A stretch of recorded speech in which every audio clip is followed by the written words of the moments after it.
Hey everybody, it's good to see you tonight. I'm actually still kind of finishing up my dinner and getting ready, and Aaron just got back, so we are going to start with just a quick video to kind of get us in the right mindset and everything and set the tone for this. Aaron linked this to me earlier today, particularly for the last half of it, but really I kind of listened into all of it, and it starts out talking about the concept of Wu Wei, which is already a real good refresher, even if you already know it super well. So we're going to go ahead and listen to this and look at some nice imagery while I go and finish up my dinner. And I mean, if Aaron chooses to talk over the top of it, then you're going to have to listen to him, but I'm going to be gone for a little while. And Fair enough. here we go. There is a principle. It's great to have all of you here tonight, by the way. Anybody tuning in, anybody watching in the replay, don't forget to like and subscribe to the channel. We appreciate having you here, and we are trying to build a nice organic community of individuals who are in here all the time and can just conversate and feel like they have a place to come home to. I'm going to restart this because I just talked over the top of it. But really, if you feel that you resonate with the concepts that you see in any of the videos here, or you feel that you resonate with any of the conversation that you see inside of this, make sure to come back and follow us in our other socials. We are building a tribe of individuals that can work together consciously to really see an enhancement in themselves and also an enhancement in the world. So please join into our group. Thank you, Jen, for being here tonight. We really appreciate it. And anybody else that's here, feel free to say hi in the chat. If you would like to call in or come and share your opinions on the show, we're all set up to do that as well. So definitely catch us live to do that if you're watching on the replay. But here we go. Here's the video. I'm hungry. I need to go eat. I love you all. Thanks for being here. And this means, Wu means none or not, no, negation. Wei has a combination of meanings. It can mean action, making, but the best translation I have found for it is forcing.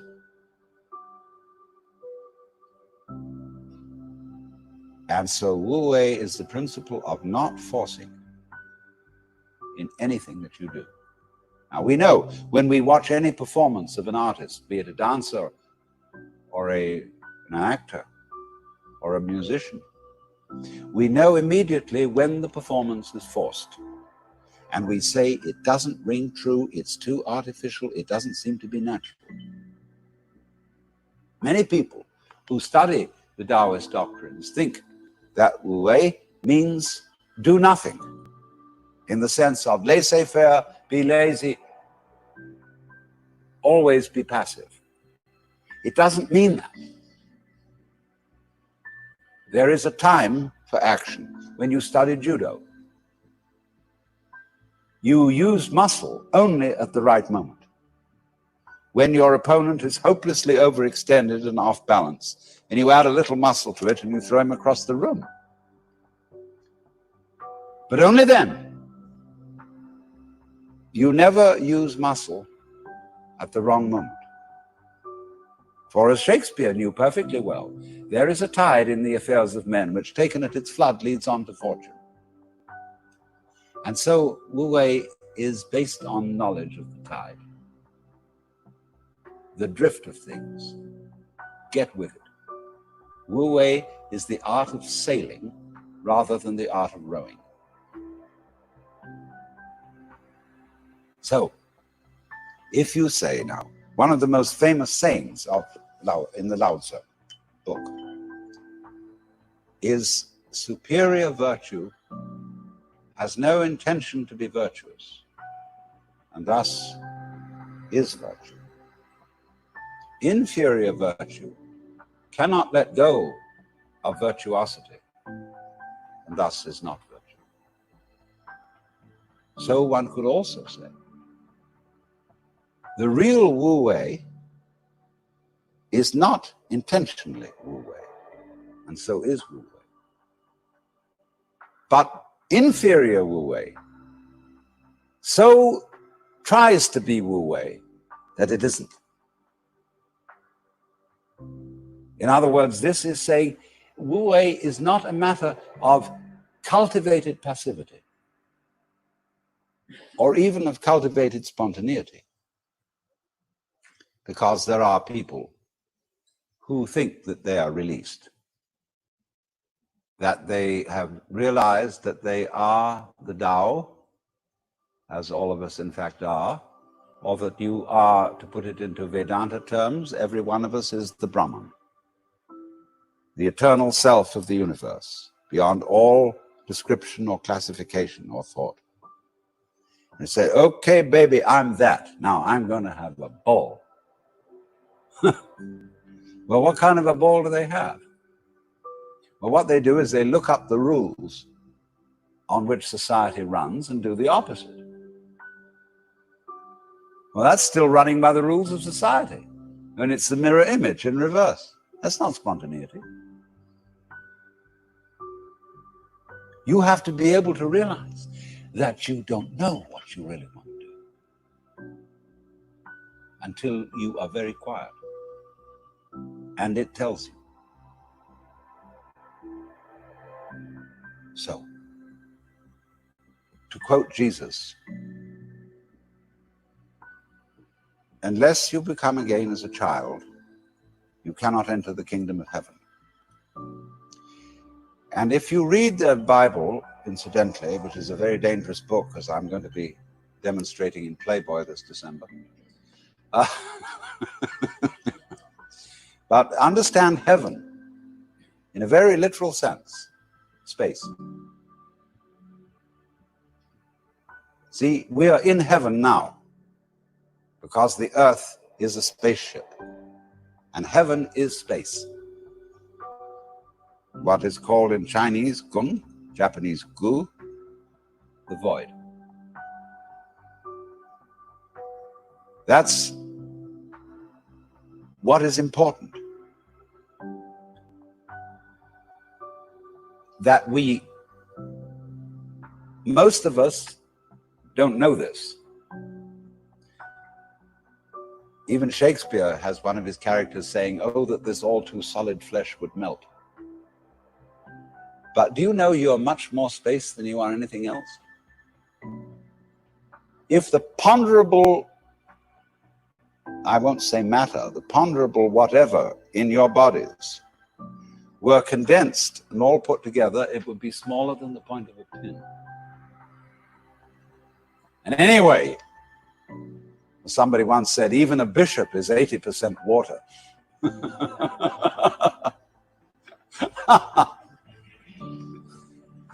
We are airy nothings. So space is somehow very, very fundamental. We'll go into this in further way. But you understand that heaven is space.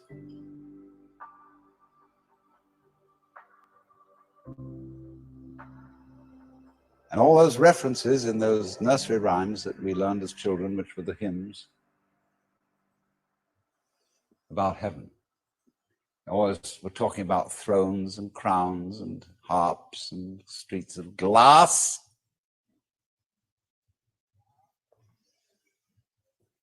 Crystals, transparencies, space. It comes down to space always. Space, which nobody can define, nobody can imagine, appears to be nothing, is the foundation of the universe.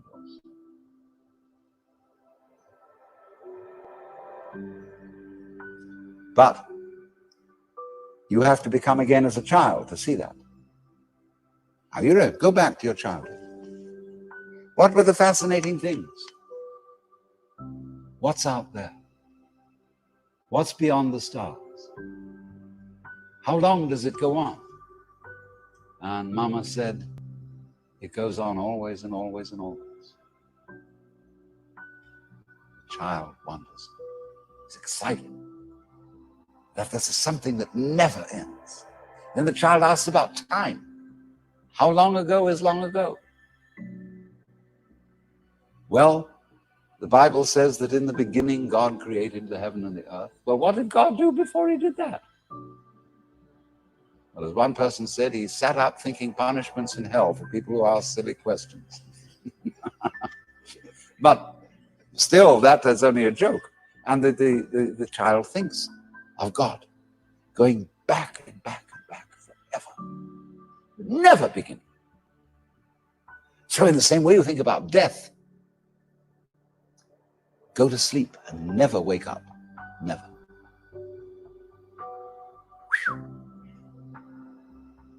Why, it would be as if you never had existed. Not only you, but everything else. Which is, of course, the way things were before you were born. I mean, just turn it backwards. You know, how about waking up after having never gone to sleep? That's quite a thought. There's something fishy about it all. Ichthys, Jesus Christus, Theos, here, the fish.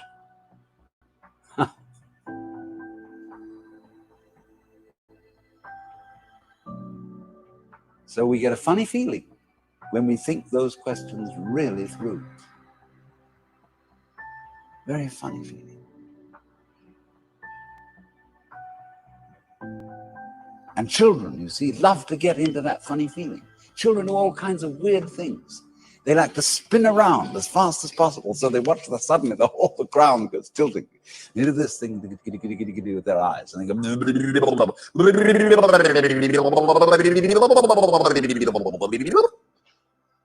and they make faces and test out their bodies in all sorts of funny ways. Because they know from the beginning that the world is weird. Strange thing. Because everybody knows what it's all about, only they won't admit it. Being brought up is being taught not to admit it, because you know very well what's going on. But in order to find out once more as an adult, you have to become again as a child. So what does that involve? It means, ladies and gentlemen, would you please check your ideas and opinions at the door, first of all your philosophical and religious views, all your logic, because I say check it at the door advisedly, because you can pick it up again when you go out if you feel unsafe without it. I'm not trying to argue you out of your opinions and views. I'm merely suggesting that for the sake of an experiment, you temporarily suspend them. And view what is, as if you didn't even know how to talk. Red is not red, blue is not blue. Hard is not hard, soft is not soft. Male is not male, female is not female. There is just this jazz.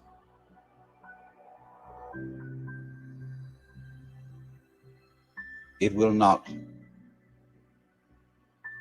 be possible to compel yourselves into this way of looking at things, because what Buddhists call habit energy is going on. And as I talk to you, you will find yourselves thinking in a compulsive and habitual way. This is red, this is green, this is something, this is nothing, this is solid, this is space. All right, but treat those thoughts that are going on in your head in exactly the same way as if they were, see? That's all they are. Like shapes in the spray as the sea breaks on the rocks. Now, please don't get agitated that this is an anti-intellectual point of view, that this is undermining the value of logic and reason and so on. Just we'll bring all that back later when we need it. But just for the time being, let's simplify. Close your eyes. Listen.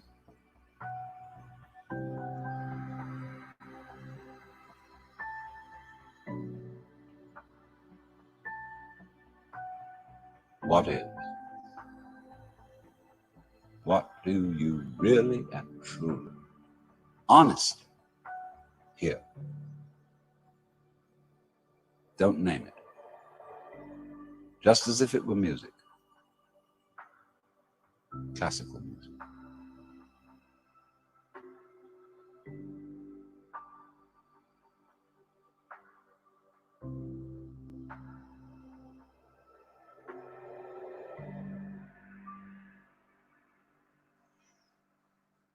Isn't that a cool video? Is that the first time you've heard it, Zach? Oh, you're muted.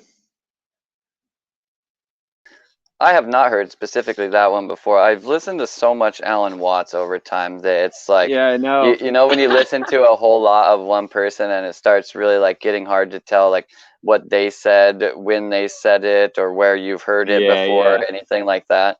I very much so feel that way about Alan Watts at this point in time in my life, but I really do like the stuff that he has to share. And one thing that really like actually got to me on there was that he says that space cannot be defined, but like that's exactly what we're here to do tonight and every other night, and that's really basically what our life is it some helpless attempt to try and define what space is, right?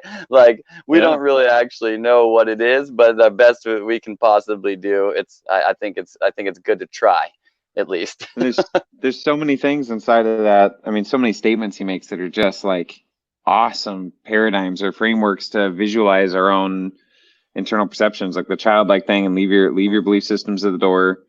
And it's okay. Don't worry about it. You can pick them up if you need them, or if you feel like you need them, just check it, you know, and actually be able to go back to, the whole blue isn't blue, red isn't red.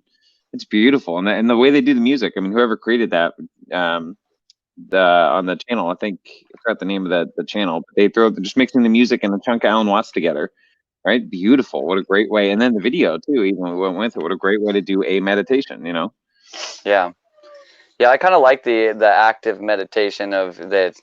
Well, it's like guided, but it's not actually guiding you into some type of visualization or something like that, but just kind of guiding you through somebody else's thought, and you just kind of let yourself.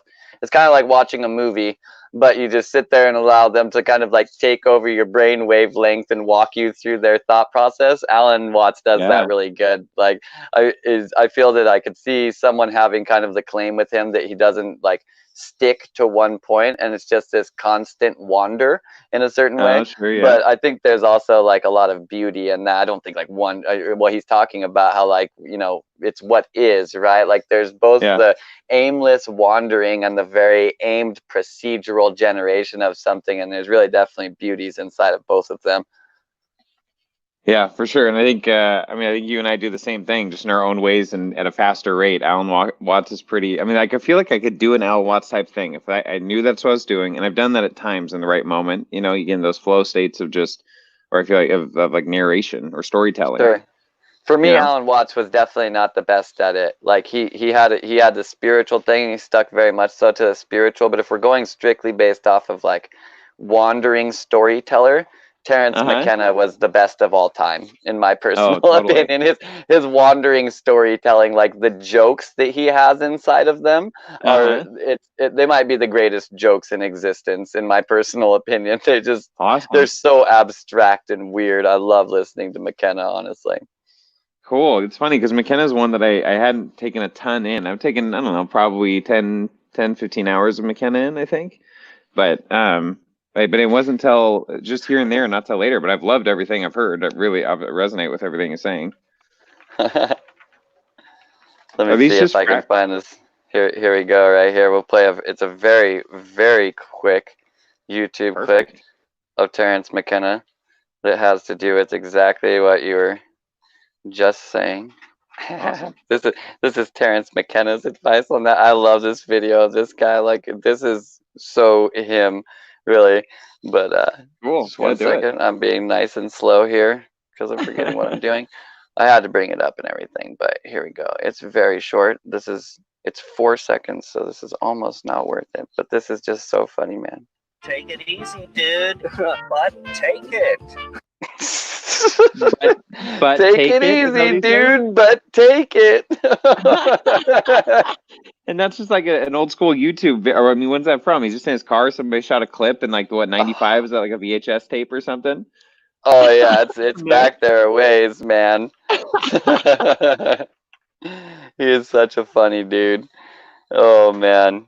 Oh yeah. I mean, McKenna, like, yeah, obviously there's certain parts of McKenna, Lauren's saying here, apparently she hasn't listened to McKenna enough. Some people, like, the message that McKenna has is just not going to do anything for them. You know what I mean? Like, there's definitely the different strokes for different folks, and his stroke is a very abstract one. You know, like, he's heavily influenced by psychedelics and stuff like that. But then also, like, he really very much so allowed himself to indulge with those realms and indulge with the realms of the idea of like esoterics and all these kind of like weird things. And there's certain concepts that he came across that some people just totally don't jive with, whether it be the, you know, the talking machine elves or the novelty wave theory. Like somewhere inside of something McKenna talks about, you're probably like, that sounds impossible. But what you got to remember is if you said that to Terrence, he would have been like, yeah, it does. I don't even know if it's true. It's just a thought. Like, it's, I have no idea. Lauren's convinced that she would enjoy his stroke for sure. I mean, I can't speak to the man's stroke and the enjoyment level therein. For everyone, his stroke has done well for me. That's for sure. It's funny that you described it as especially abstract. I mean, as soon as you said that, it's like when it's like, yeah, that's the energy of McKenna. Like you gave it a word, but I'm like, yeah, it totally makes sense. But I hadn't thought of it that way before. But yeah, that totally makes sense. It's like a good summary way to describe the way he explains or shares or tells a story. Yeah, that's what we're all doing, right? We're just telling stories.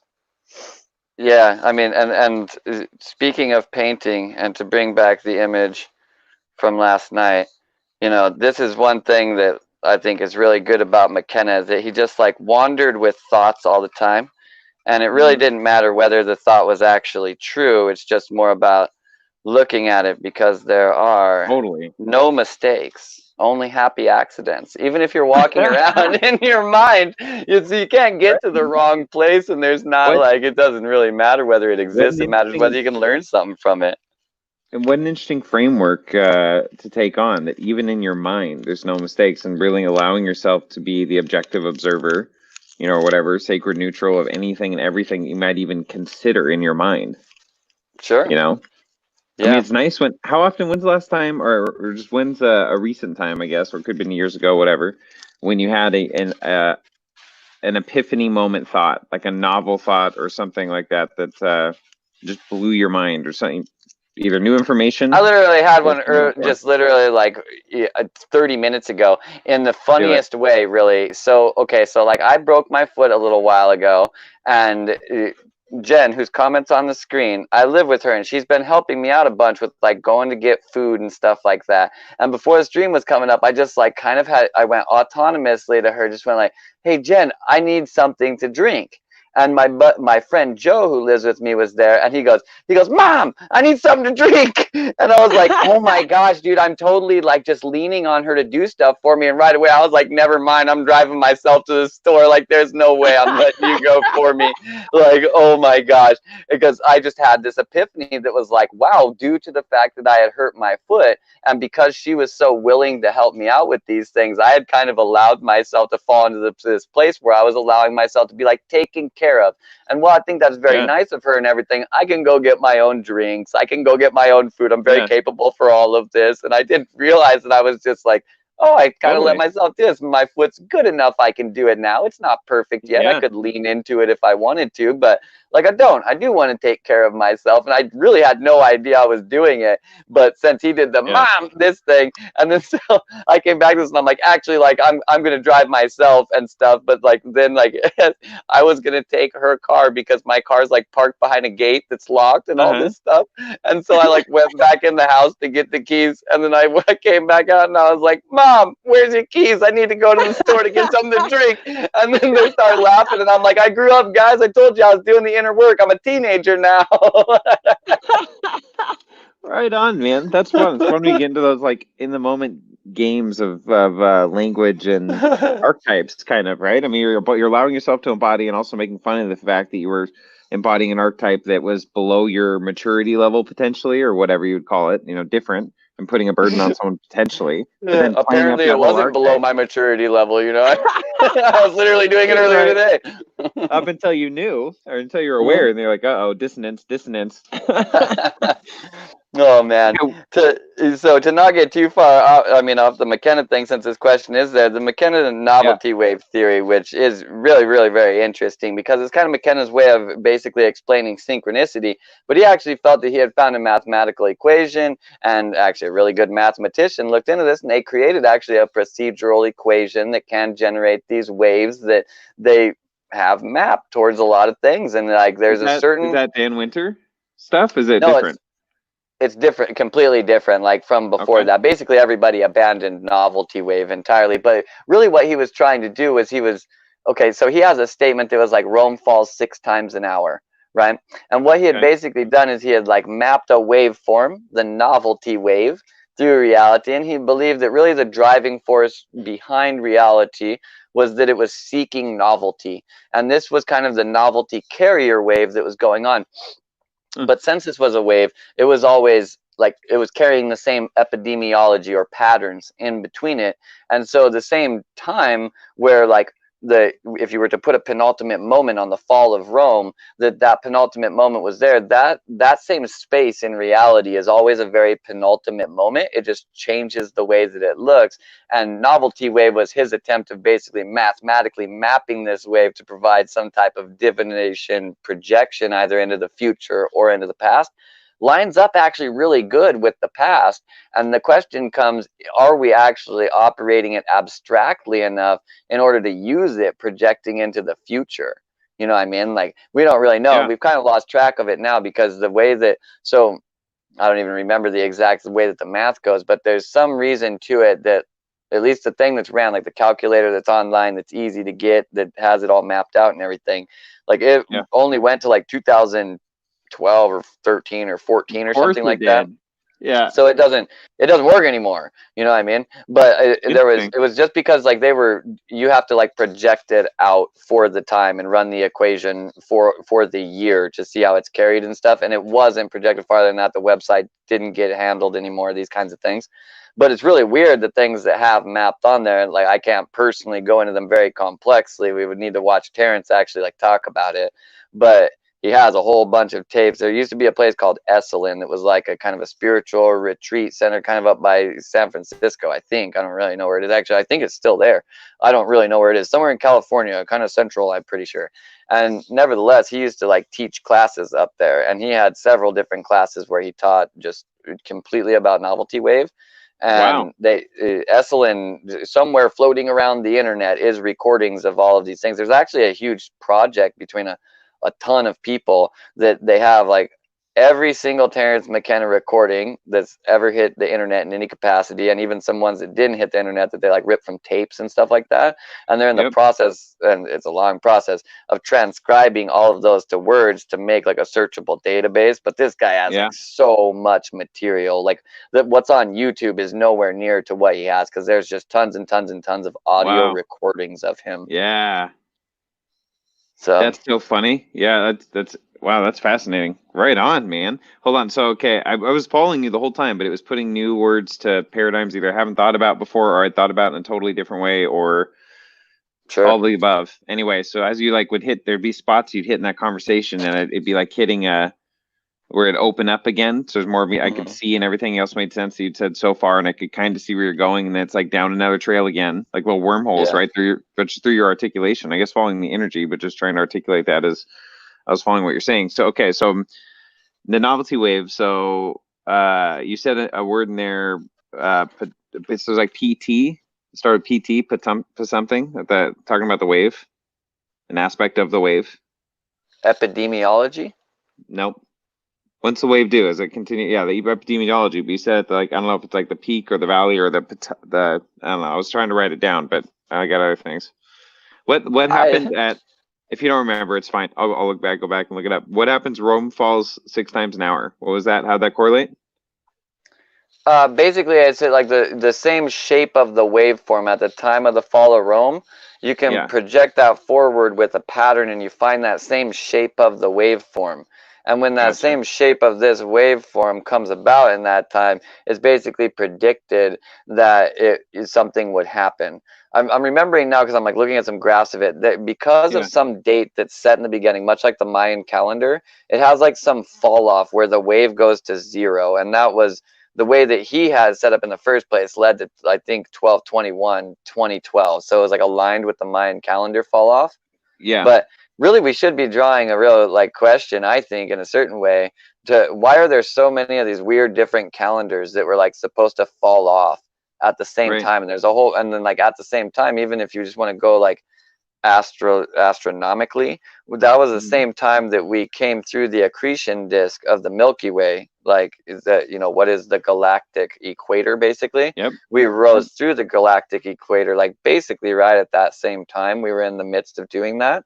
So, like, that's weird. I mean, like, these guys really didn't map, like, say, the end of the world. It seemed more like they were mapping, like, dimensionalities or just, like, cycles. You know what I mean? Right. So what else is interesting is that all the MK Ultra programs and the different Project Looking Glass stuff, or is my understanding of those, and a lot of hearing previous victim stories or whatever, they couldn't see past 2012. This is coming from like all different sects of psychic engagement in a lot of different ways, or there things were not as predictable past 2012, or some totally couldn't see past 2012.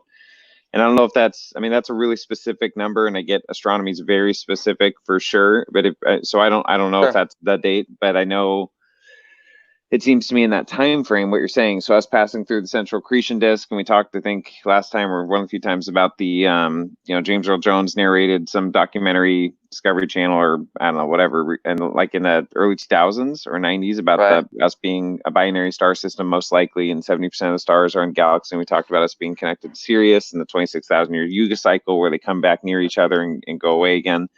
So real quick, what we're saying is there's a theory out there where our sun is entwined in an orbit with another star. That star is Sirius, the dog star. It's in the sky. But we're saying there's like a potential theory. There's a huge, long elliptical orbit of these things where only at the tip of it do they cross back in front of each other. So like. But sorry, go on. I just want to make sure, like, anybody that's watching, they understand, like, that there's maybe the chance that we're like orbiting around a void zone with another star, which is kind of weird. It's okay. It's weird until you go see the documentary. There's like mainstream documentary that says 70% of all stars in our galaxy are twin stars, or in some way, shape, or form, they just have long cycles. And then you see the Yuga cycles, which talks about the Golden Age and the Silver Age and the Iron Age and the Bronze Age.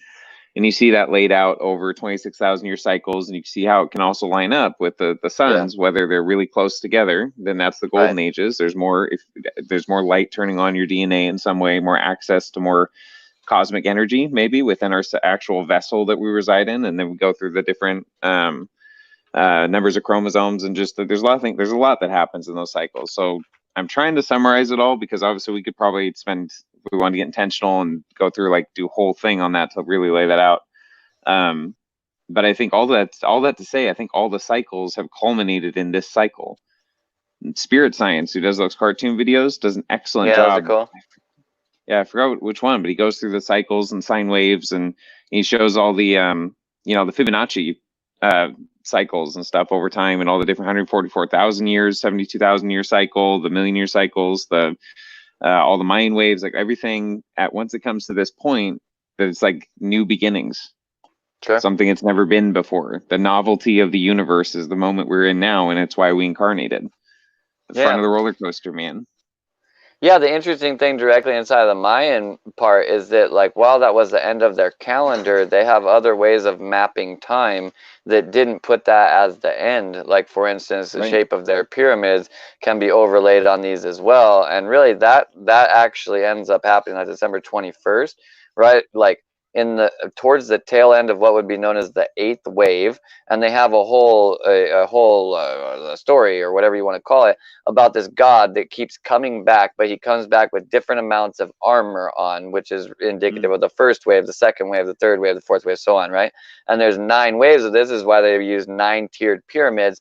But when we moved into the 9th wave is when they're like little prophecy that the god returns in full regalia, was when we move into the 9th wave. But like the December 21st, 2012 is basically like the end of the 8th wave, right? But it's not even really that, because these are different scales of time. So it's where that would be. It's like that, basically the end of the 8th wave or close to it, but it's really actually like 5 years from the time where we would actually go into the 9th wave, if you're using the same like start date of their calendar. Which is the whole problem with that calendar too. There's like so many different start dates that people believe in. Right. Well, there's one guy, I forgot his name off the top of my head, but he's done the book on the Mayan 9th wave, or the Mayan waves, and he goes through all the different waves. And there's a bunch of different. I've got a folder for it on my Dropbox, I'm sure. but the different pyramids. Is there anything you don't have in a folder on a Dropbox? Not much, man. Dude, not much. When I was heavy into the truther stuff, I had like a couple couple terabyte hard drive set aside with all the truther shit that I'd found, like the legit shit beyond just YouTube, like legit videos and documents, and like I had it all. I'm like, okay, and I had it in a EMP box, you know, that I made, or a Faraday cage box, and layered, and anyway. Oh wow, Yeah, you're going super conspiracy theory on it. Nice. No, it was like, to me it was reading timelines. I saw the probability of World War III in many, many layers, interdimensionally, in all of it. I was trying to live life still reasonably and responsibly, love the people around me, not freak out, and just try to do what I need to do to make the steps I need to make to be in alignment with whatever the timelines really is what I felt like it was. Because an interesting thing on that was, I remember at a point when my spirit told me I was ready to pull the trigger on a bunch of CB radio sets, you know. Which was fine. It was within budget, whatever. It was just something I was going to do to set aside.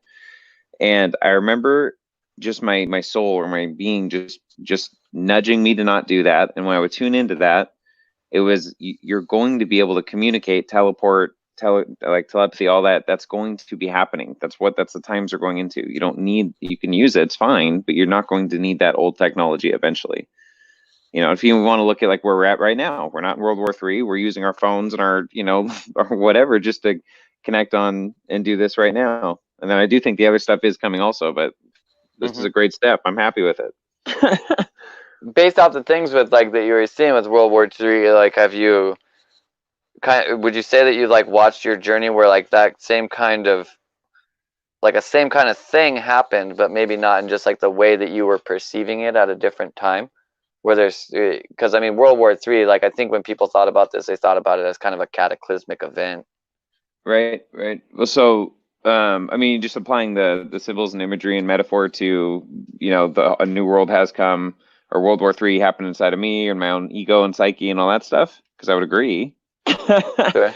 But do you think it has played out on some scale in the external reality as well? I very much agree with most of the stuff David Wilcock presents, not because it's not just his ideas, man. I've said this before. Half his books are references. He's not an idiot, and he's referencing government documents and a whole bunch of like firsthand information. It's worth considering more, you know, do your own research, but he gives it to you. It's, you know, sources. He's a good distilled source of a lot of things I learned elsewhere. That's why I found David Wilcock. I'm like, oh, he's put in a package for people? Cool, just go watch his shit. Otherwise I'll refer to you 30 different really good videos or references or whatever.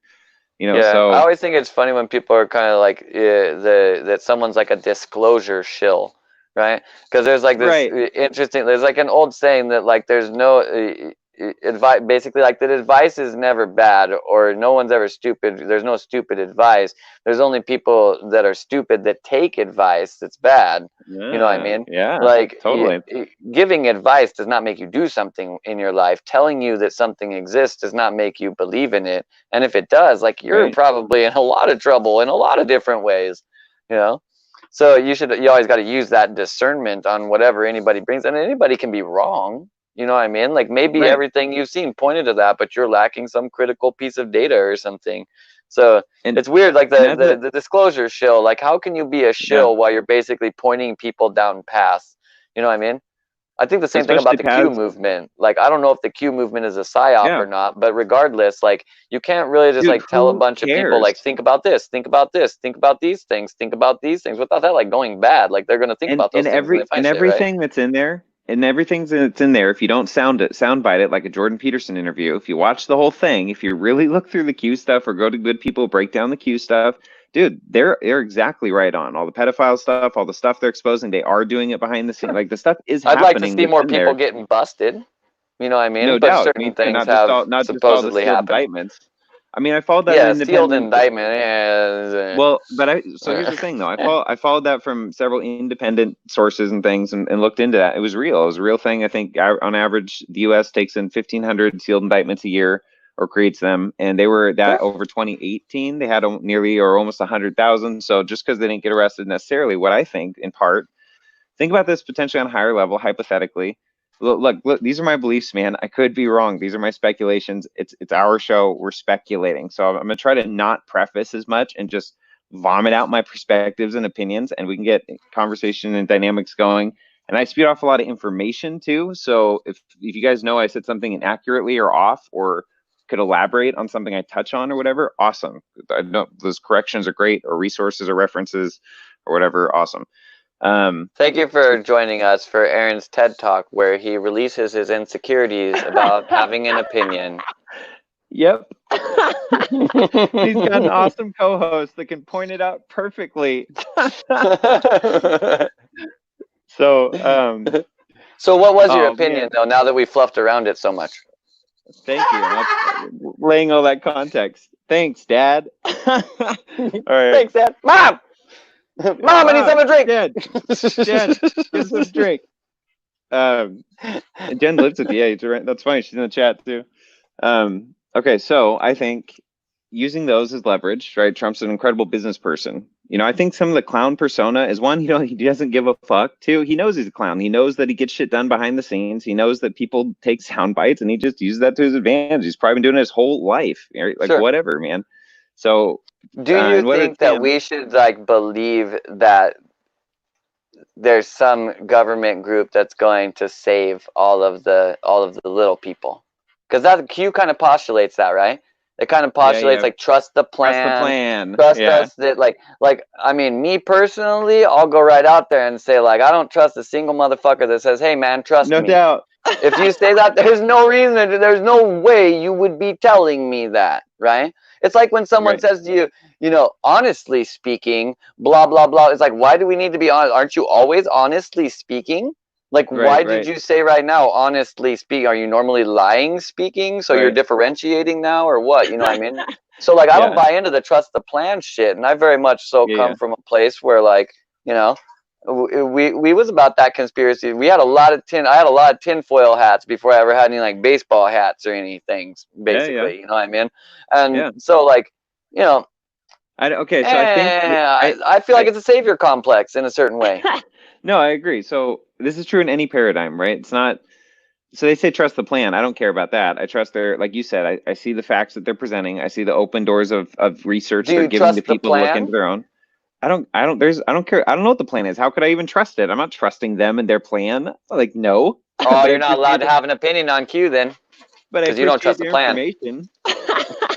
Like, no thanks for your plan, Q. I mean, if it works out and ends up being beneficial as a general for the collective, then great. But personally, no, I just appreciate your information. Your plan can, you know, go do your thing with your plan. Maybe it's good. I don't know. I don't really care. Sure. Yeah. I mean, I know, I watched Q a lot in the first place, and I was real juiced into the conspiracy theory at the same point in time. And for the first, I mean, good, like, couple years of Q sharing information, there was nothing that they were sharing that was, like, this wasn't top secret info by any stretch of the imagination. Right. But most people, I think it's a lot of info people didn't know about, and they were reaching more of a mainstream or a mass audience. I mean, everybody reaches different audiences, you know, well, not everybody. Only so many people ever see our show, and the ones who are supposed to see it are probably supposed to see it. That's how that shit works. So everybody's gonna see this show. Everybody. So I appreciate anyone who's putting out information to me that makes them think in a new way, that gets them to actually just stop, disrupt programs, and think differently. Really, even if it's abrupt or like, okay, what I appreciate about the Tony Robbins, the documentary, Be Your Own Guru, dude. In the first, I think 10 minutes. So, dude, I wept through that movie. I cried through a lot of movies. That one hit me hard because you see him, he takes on, he like shapeshifts, if you will, into whatever role he knows the person needs to heal the trauma most efficiently. Confirmed here, Tony Robbins is a shapeshifter. Right. You damn right he is, man. Watch Disclosure Network. Documentary. Dude, he does. Watch this. So it's like one of the first ones. So it's like, you know, it's behind the scenes in the whole week at the conference he did in like 2014. And so the way they're editing it together, the first part was a dynamic where people were actually struggling with wanting to commit suicide and were going to commit suicide but they came here or going to do it after or whatever. And it came down to this guy that was standing up and like heavy energy on this guy, like just intense, man.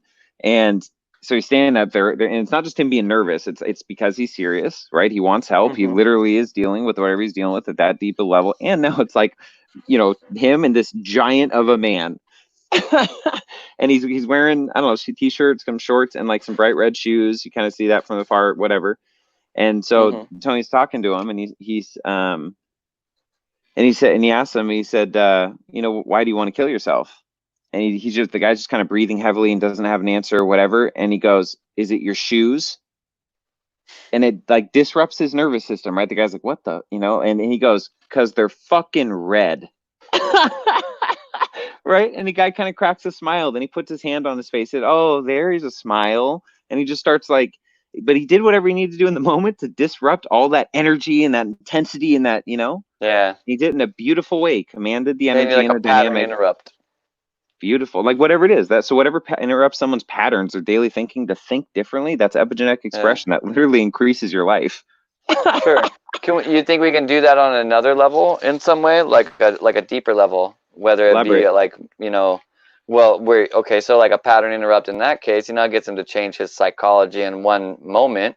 I mean, other cycles that we can interrupt just through like an inducted pattern interrupt, whether it would be through meditation or it's energy work or it's through some opposite side of the spectrum, traumatic experience. You know, like, I don't know, can we be vectored in a good way in our life? And so we're the opposite of the guy that wants to kill himself, right? And then we get pattern interrupted by one bad thing that happens. Okay, and let me we snap into this other place. Let me pause what you said to get to the opposite of wanting to kill ourselves. I don't think that we need a balance, right? You better believe there's times I want to go home. I would prefer to not be in a body and be home.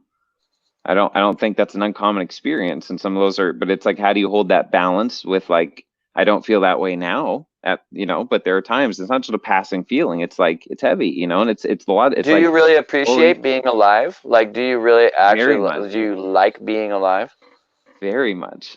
I love being alive. So, okay, this is like, we're getting personal here, but what kinds of things get you to a place where you feel like you quote unquote want to be home?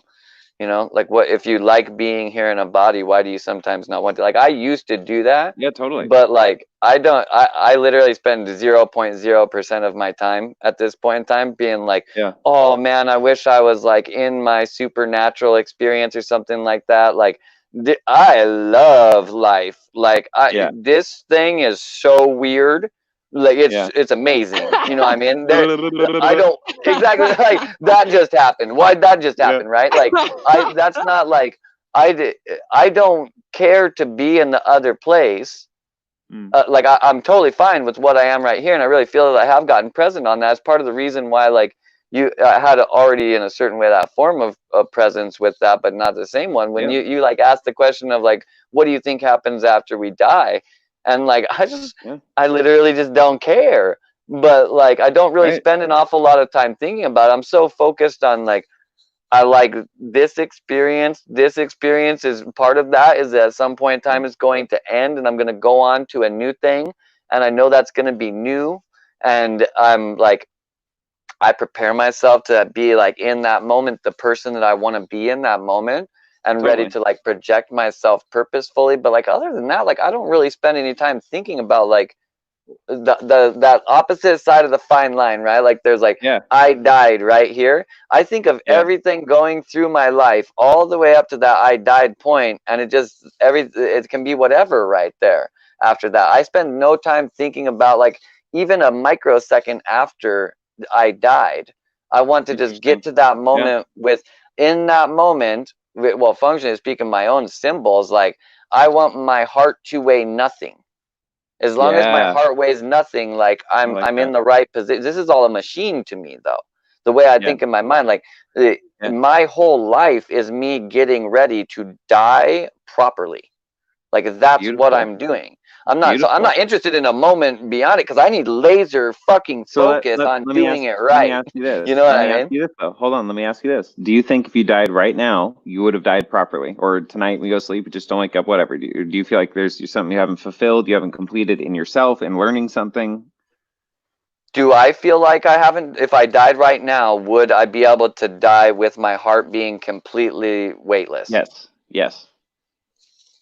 I'd like to say yes, but I think there's probably some stuff that would come up, you know? And that's why I still do the work every day, you know? Like, I meditated 5 times today. Hold on. Like, do you think you being in alignment, your heart being light as a feather, lighter than the feather, depends on what you do or don't do right now? You haven't already done enough? Is it based on some work you haven't completed inside yourself?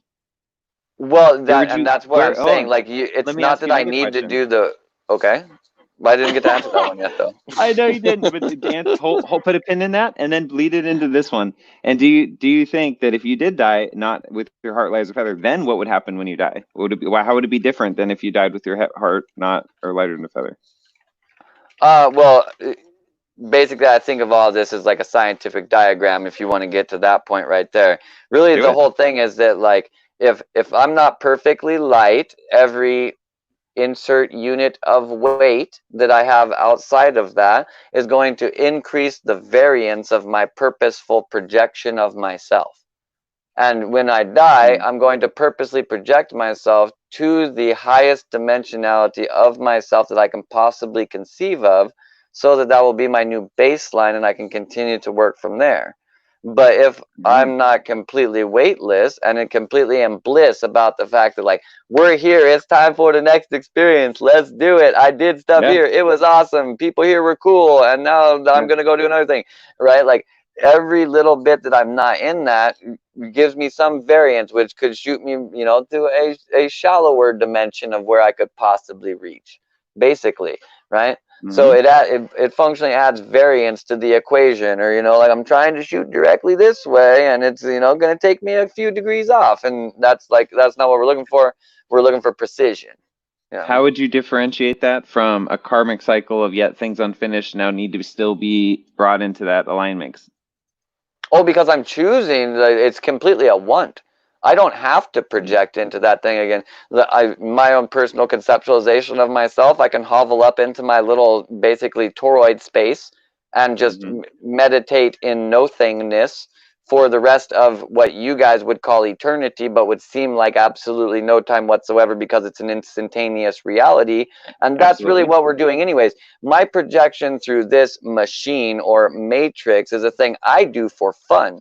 I like to be here with the rules. I like to be here with the cycles. I like to do this stuff. I'm here because I think it's neat. I like to learn about it. I like to master it. I like to overcome it. I like the ups. I like the downs. I like the process. So I ride this wave. So it's not a karmic cycle for me, because I don't feel like I'm forced to come into that reincarnation or anything like that. That's what I want to do. It makes me super psyched on everything I do in my life. I live my entire life trying to get to that moment with, like, some kind of goal, and I like chasing that goal. Okay, so then it sounds like anytime you find dissonance with that, so something that is self-pitying, self-defeating, making you not want to be here living longer, is that what you mean by doing the inner work with those places? 1 second, and I will answer that question. I want to welcome Bree to the stream. Hi, Bree. Nice to meet you. We can't. I don't think we can. Can we hear your mic? Can you sound test for me?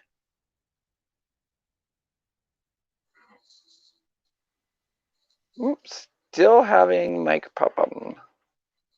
She will fix it in a second. Let me answer that question for you. So, as far as doing the work, there's things that I want to work on right now that I'm learning about, that I find interesting, that I'm still, like, churning through, right? And whether that be like an exploration into myself, or there's scientific things that are like that, functionally these are attachments to this specific cohesive experience. And those attachments are exactly what are the problem. They can be positive, negative, it really doesn't matter. But so, Bree, can we try your mic now?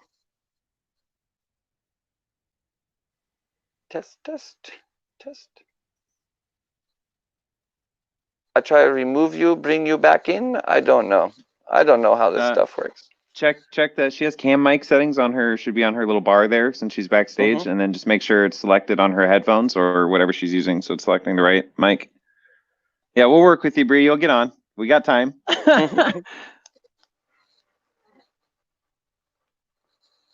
Test, test. Try rejoining the stream entirely, and then you'll see when you're in the beginning part, you can test your mic in there, and change your settings. Make sure it's working in there, especially because you just changed the mic too. So try go back, join again. So yeah, that stuff, the work, right? have to do in order to do the thing that I want to do, right? A need is always actually to support an identity. You know what I mean? So like there's something I want to accomplish a certain way, you need to be in a specific way. So right in this exact moment, well, I would say even like doing this podcast and stuff, like I'm very psyched on the direction of this. I'm very psyched on interacting with you and interacting with other people. For instance, hi Willow, it's good to see you. For like I don't even really know you personally, and I've talked to you every night for like the last like 5 nights. That's or something. That's Hi, Willow. super cool. So like I really enjoy all of this stuff basically. I'm with you. But like because of that, in a certain way, I am kind of like attached to what I'm doing right now. If like all of a sudden right now I was to start choking, if I put myself into that moment, a part of me goes like, oh fuck, but there's that thing I wanted to do, right? Yeah. And that's the catch. Like that's enough. Totally. You know what I mean? Yeah. So yeah. Oh, see, that's funny. Even that. So that's enough. Like for sure. So that to me, that leads right into reasons to live. It's not that you want to die. It's like being in a place like, really, if I die, I'm fine. I feel like I've handled myself with the deepest levels of integrity with myself, as I'm still learning to do that, with other people, with relationships, past relationships, current relationships, you know, beautiful. I just feel like I've, in a lot of ways, I'm so satiated in my experience here, and the things that I've experienced and the things I know that I've done energetically and behind the scenes, and my own soul integration and my own soul work here on Earth, and the connections I made with Earth. And I mean, there's the depths of relationships that I have with like Earth and different parts of myself, you know, are so much more profoundly deep than probably any relationship I could have with someone else. Well, I mean, probably for sure, but they're so thoroughly satisfying. I mean, that's why I do find joy in life in every thing. But there's also a place like before honestly, before this podcast, really, I just felt in a holding pattern. You know, it's like totally I could go, I could stay. And it was because I got to a point, and I realized last year, really settling more on myself and seeing what I had accomplished and done and participated in, that I'd accomplished any mission that I had here. It was all done, all fulfilled. Like I'd wrapped up all the bows of my life beautifully, and I really could create whatever I want, which is super exciting. Also, super kind of like, well, you know, anything. There's not like a mission planned out, which is great. So there's anything, but there was nothing that seemed to be apparent, and that's fine because I knew it would come. It's here, right? We're doing it. It's cool. So it's not like I dwelled in places of wanting to die, but it was almost just trying to make equations out of it. All right. So what are reasons? Well, this lighter, for example. So Nate gave me this lighter, right? When I was going through this process of like putting everything in just percentages of reasons to live. And it's just a lighter. And I go, you know, Nate, that's really nice that you thought of that. That's like a 1% reason to live. I appreciate that. You know, like, and it's like you can think only 1%, but it's all good. Bree, can we get you to test your mic now? I brought her in. Yeah. Hello, is she? Bree, can you test your mic? Looks like she might be freezing up some too. Yeah. I don't know what's happening. Maybe if she does it through her phone instead of her computer, or vice versa. Yeah, maybe. Hey guys, sure. It froze we got it. For a minute. We got it. And you're there. Hi, Bree. Hi, I'm here. Hi, I didn't know what happened. Welcome. You guys were thank you.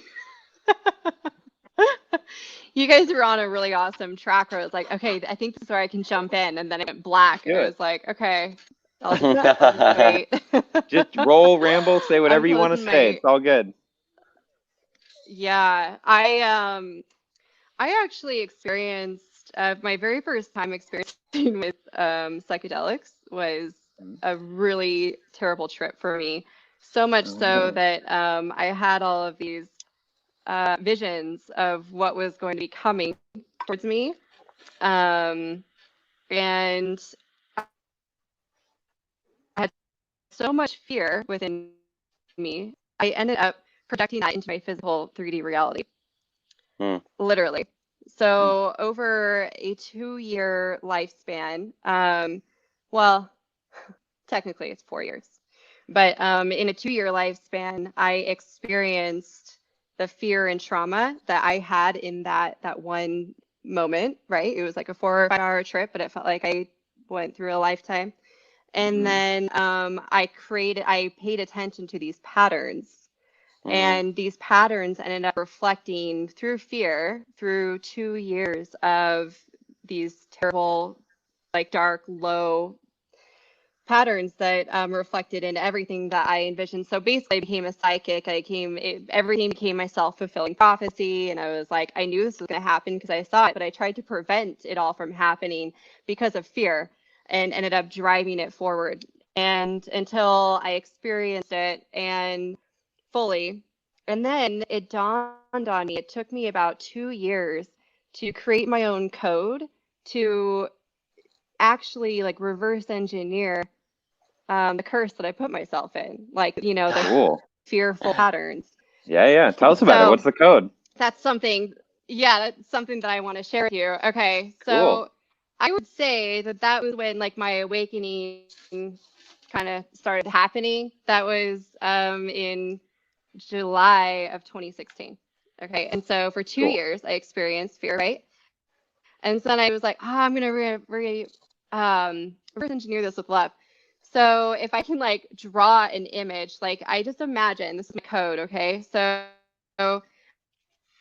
I just imagine, I think about an onion and cut it in half again, and then you can see an onion and all layers, but I'm just going to use this for, can you see this at all? Can you see throw it on the big screen, like Zach? A half circle with a stone. Yeah, hold it there just a sec. Yeah, I see it. Hold on. And are you, maybe just because we're at a slide. That makes her bigger. So if I pull you off, now she's there, and I put you in. How does this work? That's so weird. Oh my god. This makes no sense. Okay, we see it though. Yeah, that's what we get. You kind of drew a really bad butt. Yeah. It's the code, bro. It's the butt code. The butt code. It worked. You're in the show, aren't you? But I can't see or hear anyone. Okay, so I think if Bree, I don't know if she can hear us, but I think if she turns her camera quality down, I wonder if that's. Let me take her off stream, put her back into the stream, because I took everybody else out. Yeah. Yeah. Oh, look at Bree! What a good still image. Hi, Bree. It's a great still image. Yeah. You could try you could try turning off the video, and we'll see if the voice comes fine through fine. It could be Wi-Fi, like it could be just so many things, really. I can't hear anything. I kind of heard her say I can't hear anything. Try. Do you want to do IG her and tell her to try audio only? Sign back in. Try audio only. Yeah. I'll talk to her in a second. I'll talk to her. Okay. So I'll comment. I'll comment while you're doing that. So she said that started for July of 2016. Really specific. That is when the beginning of my like super awakening started. Was 9 months before my birth. 30 years. 30 years from 9 months before my birthday. Yeah. So I find that very interesting. That's when that whole like 2 year period started for or something. I wonder if there's something astronomical going on then too.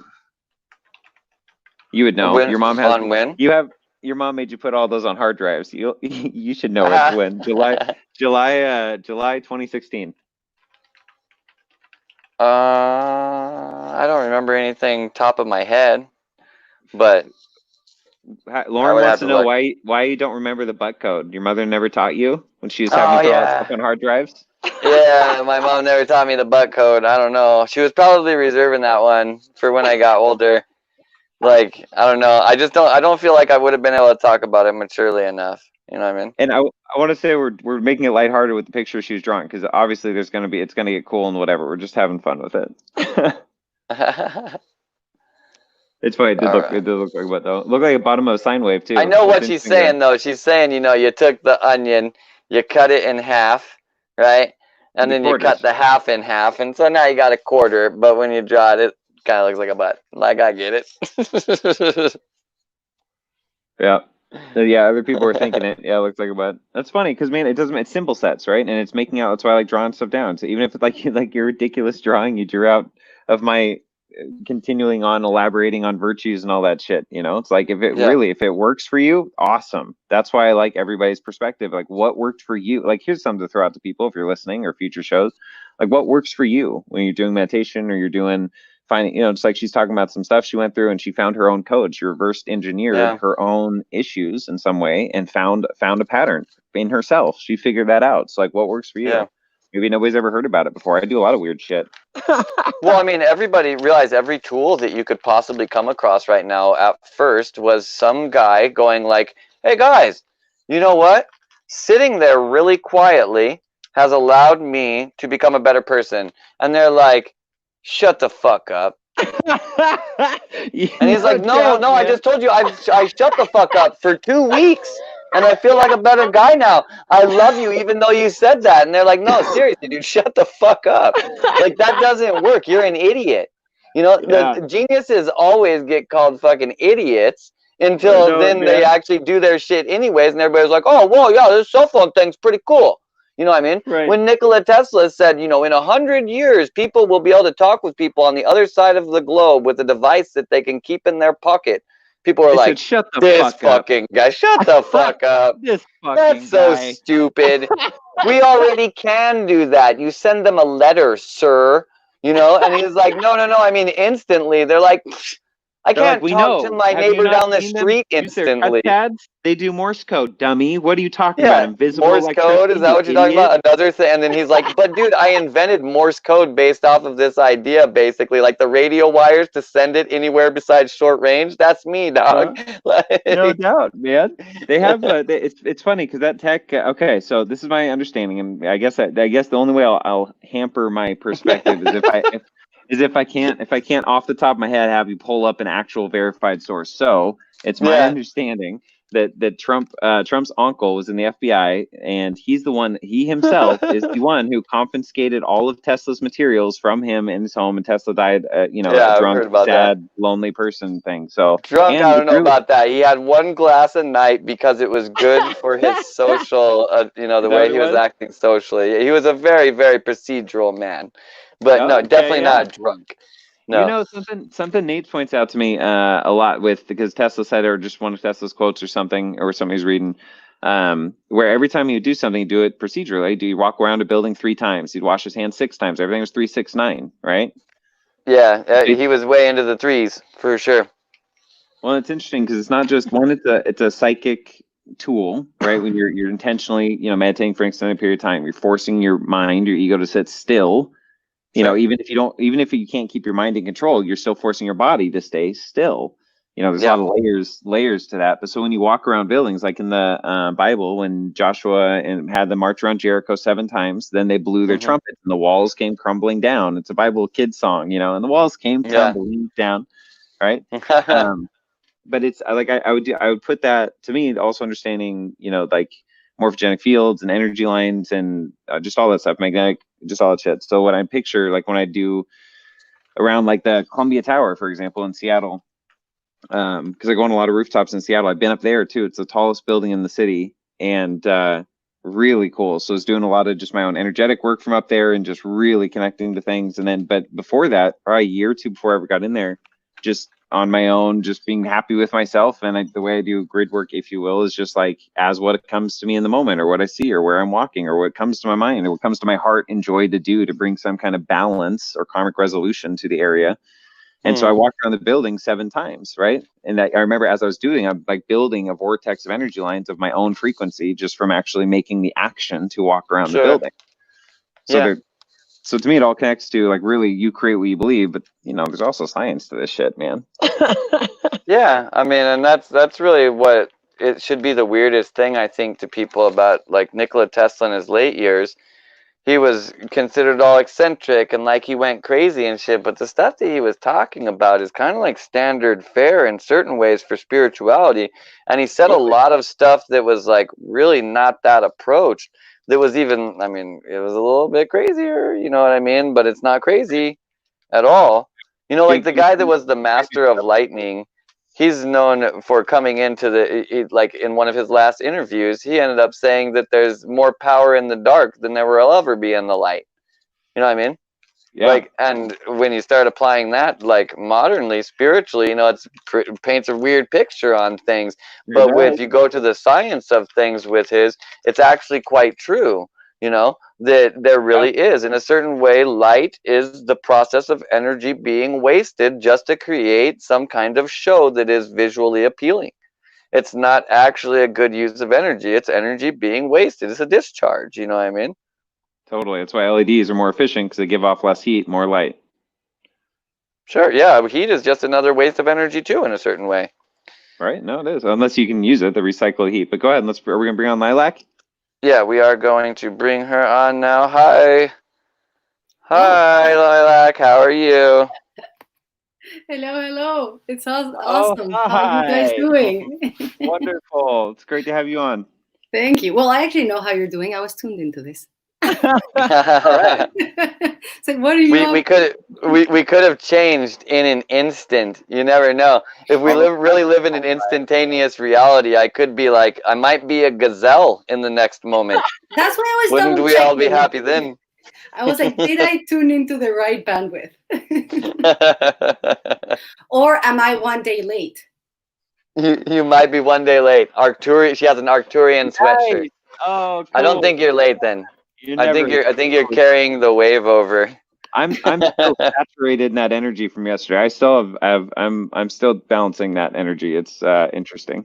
It's cool. I got a message from one person that they messaged me on Instagram saying that like I don't know whether it was in dreams or meditation later or something, that they connected with this a lot and really like got like a really strong download for them. And I was like, oh, it'd be cool if you shared it with me. They're like, well, I mean, like it was really big and it was like really personal. And I was like, oh, it's cool. You don't have to. I mean, I was just like, I just wanted to hear. But it's cool to hear that somebody's getting something like that they're like, I don't even know that I want to share this. Like, beautiful. Right on. What about you, Lilac? What do you want to share? What's on your heart? Wow, just like the lights there saying it for me. Lilac vibes. No, I mean, I was just on the same bandwidth that you guys were talking about. I mean, just to wrap up all of the cool stuff, the QAnon. I wasn't very familiar with that. I guess I was in other cosmic realms doing my research, but I ran into it very recently and I found it very interesting. And I was still very biased, didn't know a lot of people, you know, in that circle to ask questions. So I really enjoyed you guys bringing it up and all these questions. It's like anybody that tells you like, trust me, lay back on your couch. I'm like, isn't that what the other people told me to do? Yeah. If you don't really feel like trusting the plan, pretty soon here I'm going to have a buddy of mine named Tony Sayers on here. And kind of the whole point of that podcast will be because, well, you should not trust the plan. That has not gone well over history. It's like, we're going to talk about that. This guy in power is going to make it. Like, I don't have anything against anybody, but if you tell me to trust a plan, it sounds nothing different than any other, you know. Can you provide me with a document that lays out the plan in very clear and concise verbiage that I can go like, oh, yes, I trust this. This sounds legit. I mean, if somebody told me, trust your plan, I'd be like, oh, okay. You know, it's a collective thing, but it's like trust the plan. I'm like, whose plan is it? Like, who manufactured it? Where's my signature? You say it that way. Like, so trust, like, so that's why I changed stuff. Like, I didn't put those words to it, but when I see trust the plan, I just take it as trust your plan, Aaron. Like, I take it as that. So you just gave me words. I mean, that's like what I do when I engage that. Right on. You just turn it to the symbol sets work for you. Yeah. There's an old quote out there too that if you don't have your own plan, then you're part of someone else's. And I think when we turn this around kind of on itself, someone telling you to trust the plan means they're saying like, hey, be part of my plan. And it's like, man, I'm going to follow my plan actually. More like an entrepreneur soul here. Yeah, it's interesting. So one of the verses in the Bible, for lack of vision, people perish. So if you don't have some form of vision for your life, whatever that means to you, or presence with a contentment at the present, then literally you will follow someone else's plan. You'll perish not at your own plan or your own hands, it's someone else's. That's interesting because that's such a close reworking to like the Sanskrit one, limited knowledge is bondage, with the way that they actually present that. Because the limited knowledge is definitely like awareness, which is vision, which is the same thing. So it's literally like the same thing. They just took it from one book, put it in the other one. Yeah. But it's different perspectives. I love the different wording because it triggers different nuances, you know, in energy in our own mind or something. It's cool. Yeah, exactly. Yeah. And if I could remember the actual Sanskrit words, presumably that one actually triggers even more energy, but I don't remember what it is off the top of my head. No doubt. I even started shaking. I was like, is he going to say it? No, I'm just Yeah. Yeah, too. I was like, oh, you got that shit on lock, bro? Let's hear it. I want to hear it. I'm ready.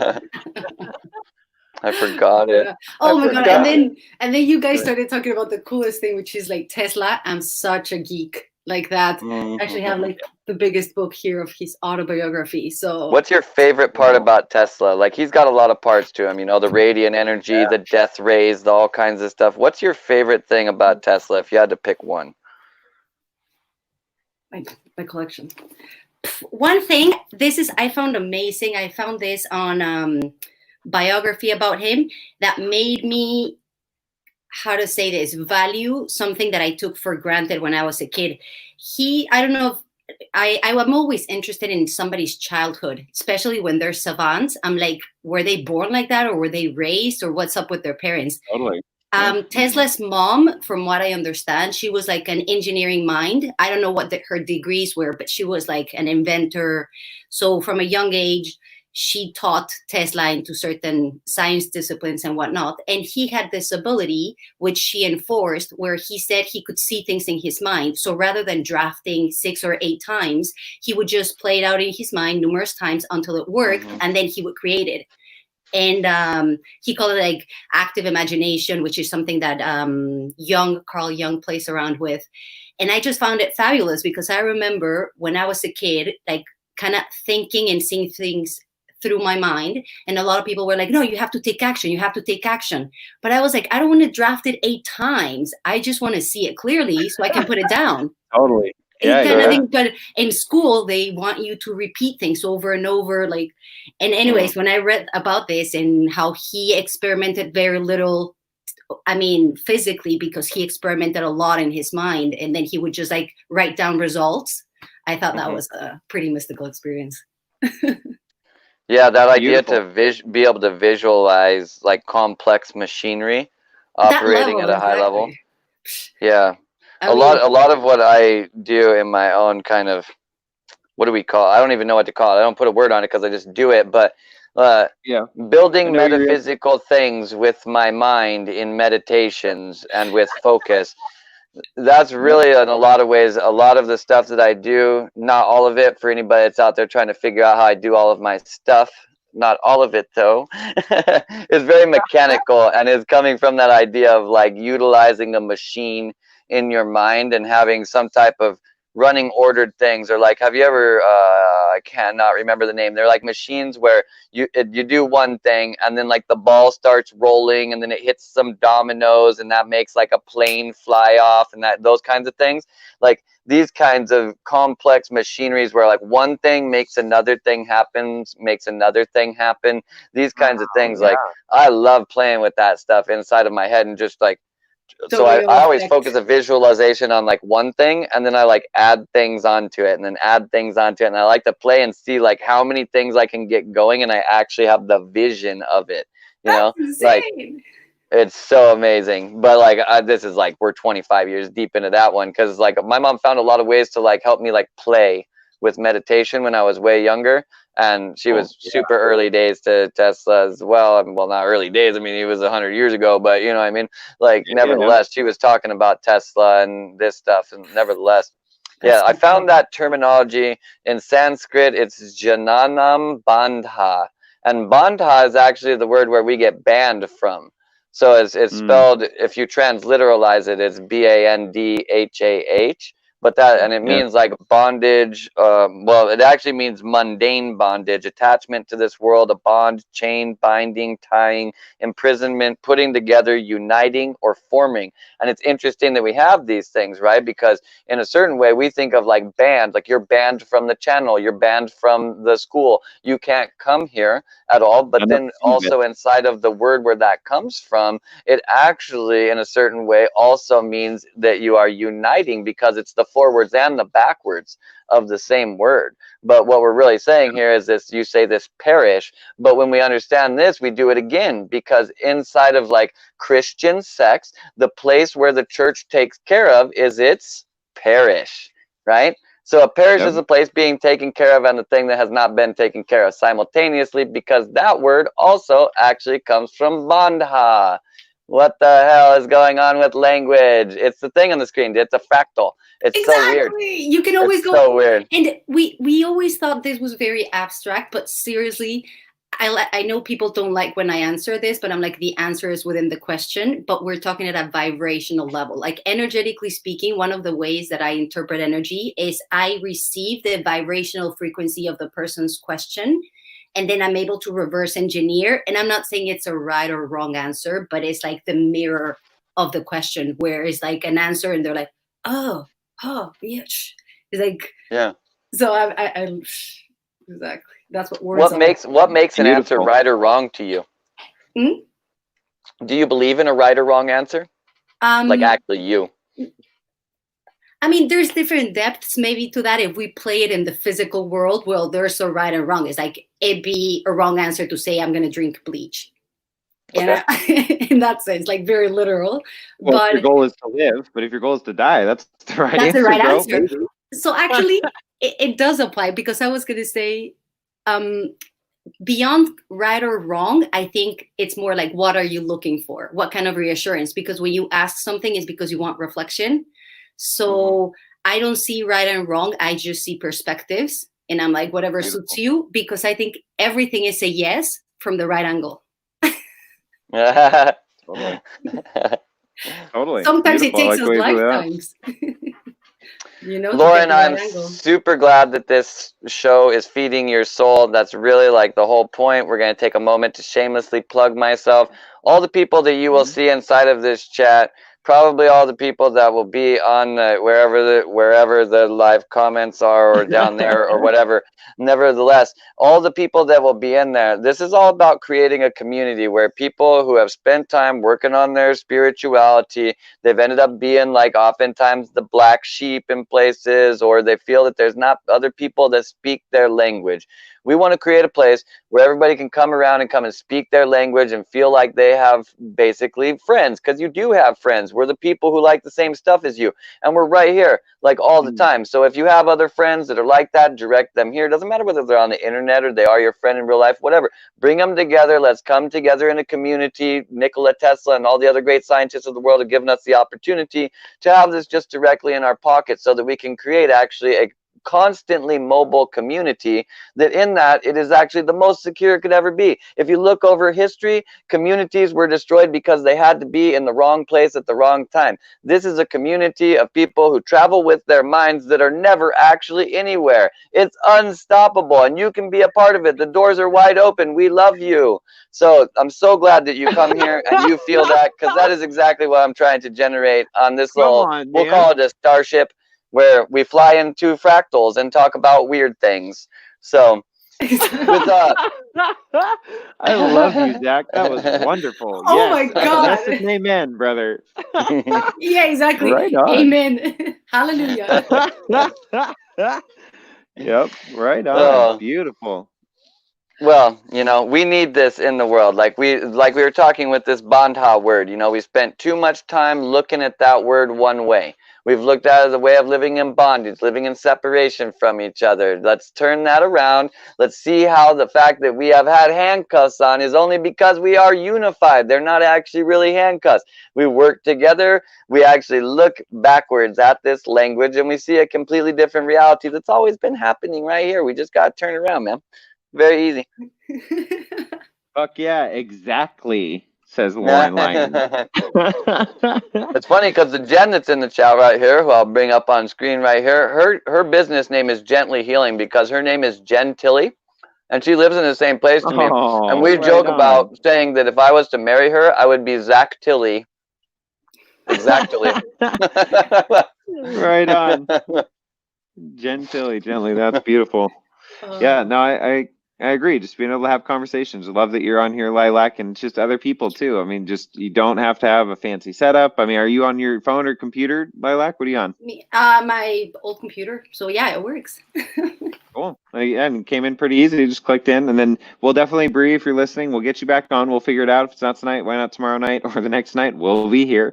we'll make it work. You don't have to feel like you have to have it all perfect. We're figuring this out too. And, we got time. We're doing 2 hours or so every night, and it's gone almost 4 the last few. I don't know how much longer we can keep that up, but we'll just ride the fractal wave that's flowing in front of us. Which I'm like, gotta focus. Yeah, I'm going to do some tech support with her off-string, because I do want to bring her on here and hear about this code that she had with the onions and stuff like that, because I love contemplations like this, where it's just like, totally, some way it occurred to me, all weird. Tom Campbell, if you guys ever haven't read or listened to anything of Tom Campbell's, definitely check it out. He worked with the Monroe Institute and NASA. He wrote a book called His Big Theory of Everything. It's actually titled My Big Toe, but it's My Big Theory of Everything.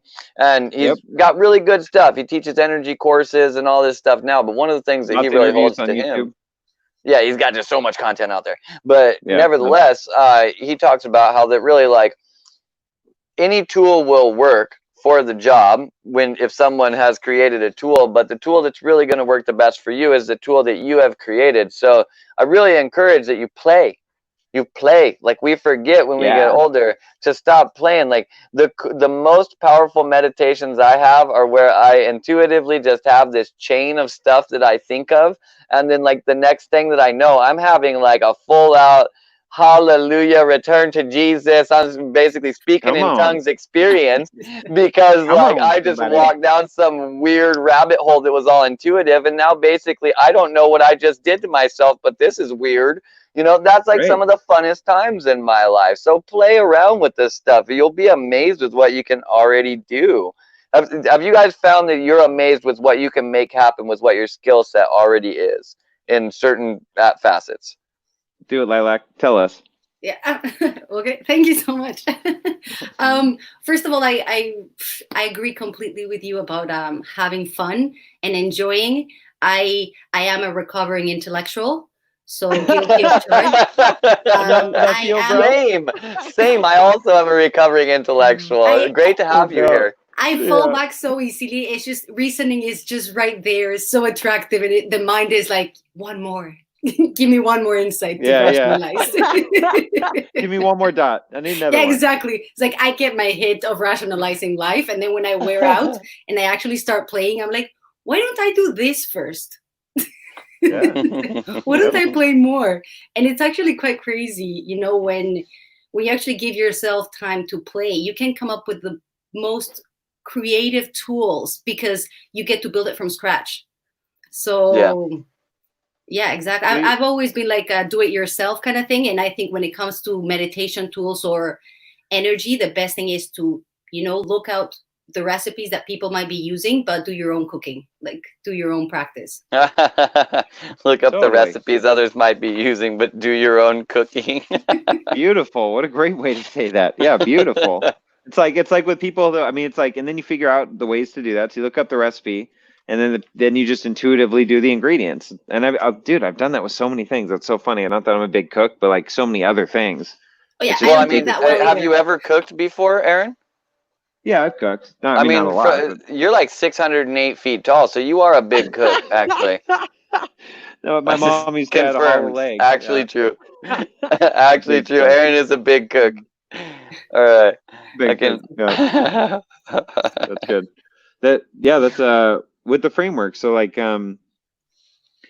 taking on other people's frameworks where they do something in a way that connects some dots inside intuitively, whatever. So you take that piece, apply it to your own machine, right? And you can take that from other people's. And then sometimes it, like you're talking about, Zach, like getting to the age too. What did you say? You said it. You articulated in a way that was better. I can't ever remember what I said, dude. I live in intuition.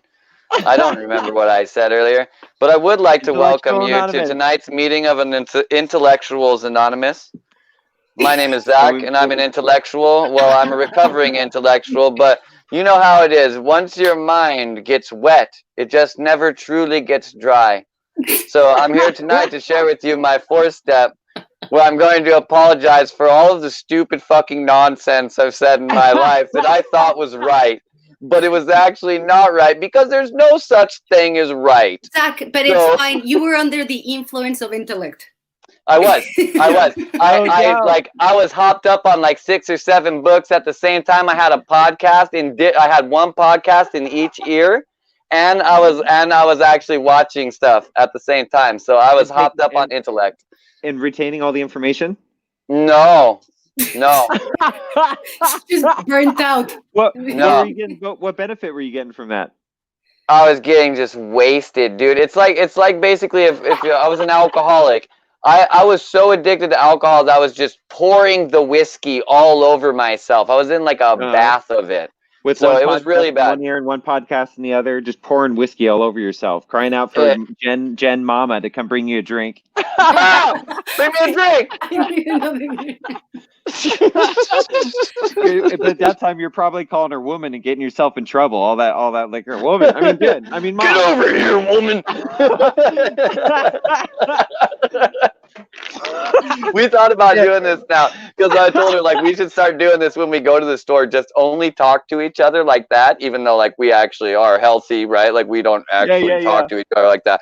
But just like from now on, just never be like nice in public. I only refer to her as like mom, and she only refers to me as dad. And then we're like really ruthless about it, but then we just answer to it like we're just like horribly in a toxic situation. Like, okay, hon. Or Dad, get the fuck over here and grab the card. Okay, hon. Dude, or it's just another day at Walmart, bro. Dude, that stuff happens in certain locations. We're just playing human, right? It is here. Really. Playing human. No, I love that shit, man. I love that shit. Like my favorite thing is this is what I do with my thoughts, right? I try on paradigms and emotions and perspectives like clothing, like all the accessories, like everything. Thoroughly put that shit on. Like check your thoughts and opinions, that whole meditation, whatever video we did found once at the beginning. Like try to check all my beliefs. Yeah, there you go. Draw it out, Zach. Check it all at the door. Try something on, and then see how that when you take that off or whatever, or while it's on, see how that fits with your current paradigms or reshapes them or reforms them. Or yeah, I totally get that. Role playing is the fucking best, man. And even in 3D, it's the best. It is the best. The thing I was talking to you about was something to do with hats. Like wearing a lot of hats. I think that's the way that I was saying it to you. Yeah. Different aspects of ego or other people's egos, or just testing stuff out, trying out, experimenting, studying. Yeah, that was an LSD thing for me. Is like apparently if you take a certain amount of LSD and it affects your brain in the right way, everything is blurry except hats. Who knew? That's when your ego is like, listen, you dumb motherfucker. Here's your symbol set. Get it? The identities are very simple. You just wear them on your head. Can you get it yet, idiot? And I was like, I don't know what's going on. So Lilac, where are you joining us from? Where are you at right now? Looks like it might be daytime there. Or is that just your lights? Daytime. No, it's the light. They're burning my eyes. Yeah, I got this massive ring light on my face. I've just had to learn to totally tune that out. At least it doesn't give off a bunch of heat, though. Otherwise, I'd be in trouble. Yeah. Well, where you look out for that heat? Where I'm at currently, up north, with the north. Ooh. Way north. Is that beyond? I'm trying to detect any Canadian in your accent. Are you talking Netherlands north? Or are you talking Canada north? Or Alaska? Or Russia? What would give me away, eh? No. Pick a continent. Well, I mean, it's been a bit of a big one, Aaron. The big continent. Earth. Oh, you're on Earth. It's right. It doesn't even matter. You're on Earth. I think so. Last time I checked, I was still on Earth. No, but it's been quite the journey. I came from South America all the way up to good old Canada. Nice. Do you like it there? Do you feel anything different with the energy being in South Hemisphere versus Northern Hemisphere? Totally. And I've been like an energy anchor, and throughout, I mean, my life, I've moved around. There was always something. I got called by places. It was just like I have to magnetize here, and I didn't even know why. And I was just like, I have to go. And yeah, there's definitely very big vibrational shifts in. I mean, each country, but especially when you go from the south to the North Hemisphere, things just twirl on the other side. In your meditations, did your chakras start spinning backwards when you cross the hemispheres? It's actually quite hilarious. I was just kind of thinking about it. I was like, energy does feel like it twirls the other way, but I've never looked in and you actually asked me, so I was like, okay, I'll take that as a note. I hadn't thought about it till that moment either. It was kind of a joke, but then I was like, actually, interesting. and that's why I was gonna respond with a joke, and I was like, that there's something to that. I'm not really sure how to. Do toilets actually flush backwards in the southern hemisphere? Oh, this I experienced. This was so Tell cool. us. I want firsthand information. Tell me. So I was traveling in Africa, and we were crossing frontiers, and these two countries share the equator line, and they actually have this I don't know if you call it a show, but there's like a guy showing you this, and he kind of tours you. So he has like a bucket and a funnel, and you're on one side of the equator, and he puts the funnel, the bucket, and then he starts pouring water, and he has like a wooden piece on the funnel, and you see how it goes clockwise, I think, and you see the water swirl. Then we move a couple of feet into the south hemisphere, and he does the same experiment, and it twirls the other way. And then you have two guys doing that experiment a few feet apart, and the water swirls different ways. Awesome. Yeah. Interesting. It blew my mind, because then if you start in one side and you want to cross to the other one, it actually kind of stops in the middle. It loses momentum, and depending, on certain conditions, you can sometimes cross in the flow, or otherwise it'll kind of stop, and then it's just like still. Yeah. Is there any kind of, I don't know off the top of my head, are you guys more familiar? Is there a specific like type of ley line right on the equator? I would imagine there would be. Just based on what we're talking about. There's two different, well, technically there's three different ways of looking at ley lines. There's the ley lines that a lot of times people associate the chakras with, which is actually two waveforms, right? You can think of it as two snakes that wrap around the earth. Right. Then there's two grid type ones, which are the Hartman and the Hartman, and I think it's the Curry grid. Yeah, Hartman-Curry grid, yeah. One of those runs, perpendicular with everything. That one, the Hartman, I think, would have one directly on the equator. But the Curry grid runs 45 degrees to the Hartman grid, so it would not have one on the actual equator. Technically, where is actually the equator? We have an axial tilt. Like, what are we saying about that? You know what I mean? Where is the equator? That axial tilt is not on either of these angles, and if that grid is actually morphogenetic and is in the space, it's not actually because of the planet, then that fucking grid's not aligned with anything on this planet, as far as like equator or anything like that. Or maybe it is. I mean, fractal up, fractal down. I mean, wouldn't there be a similar maybe patterning that goes on in the morphogenic field that is? Why do we have an 18% axial tilt on our planet, and no other observable planets actually seem to, as far as I know? None in our solar system. We sneezed too hard and tilted it. It's like, that'll happen. Earth was like, oh. That explains it. Okay, well, see, we need to sneeze on the opposite side of the Earth, apparently, now. But that's actually a good point, though. There's just so many glitches in our theories that I find them fascinating. I like to poke in the glitch, and I'm like, so tell me more about this gravity concept you made up, which works perfectly for planes, but beyond that, it doesn't apply to anything. It's so weird. It's so weird. I mean, as far as ley lines go, the best thing to do, like, you don't need major ley lines. Stefan Cardinaux, he's the guy about this, for sure.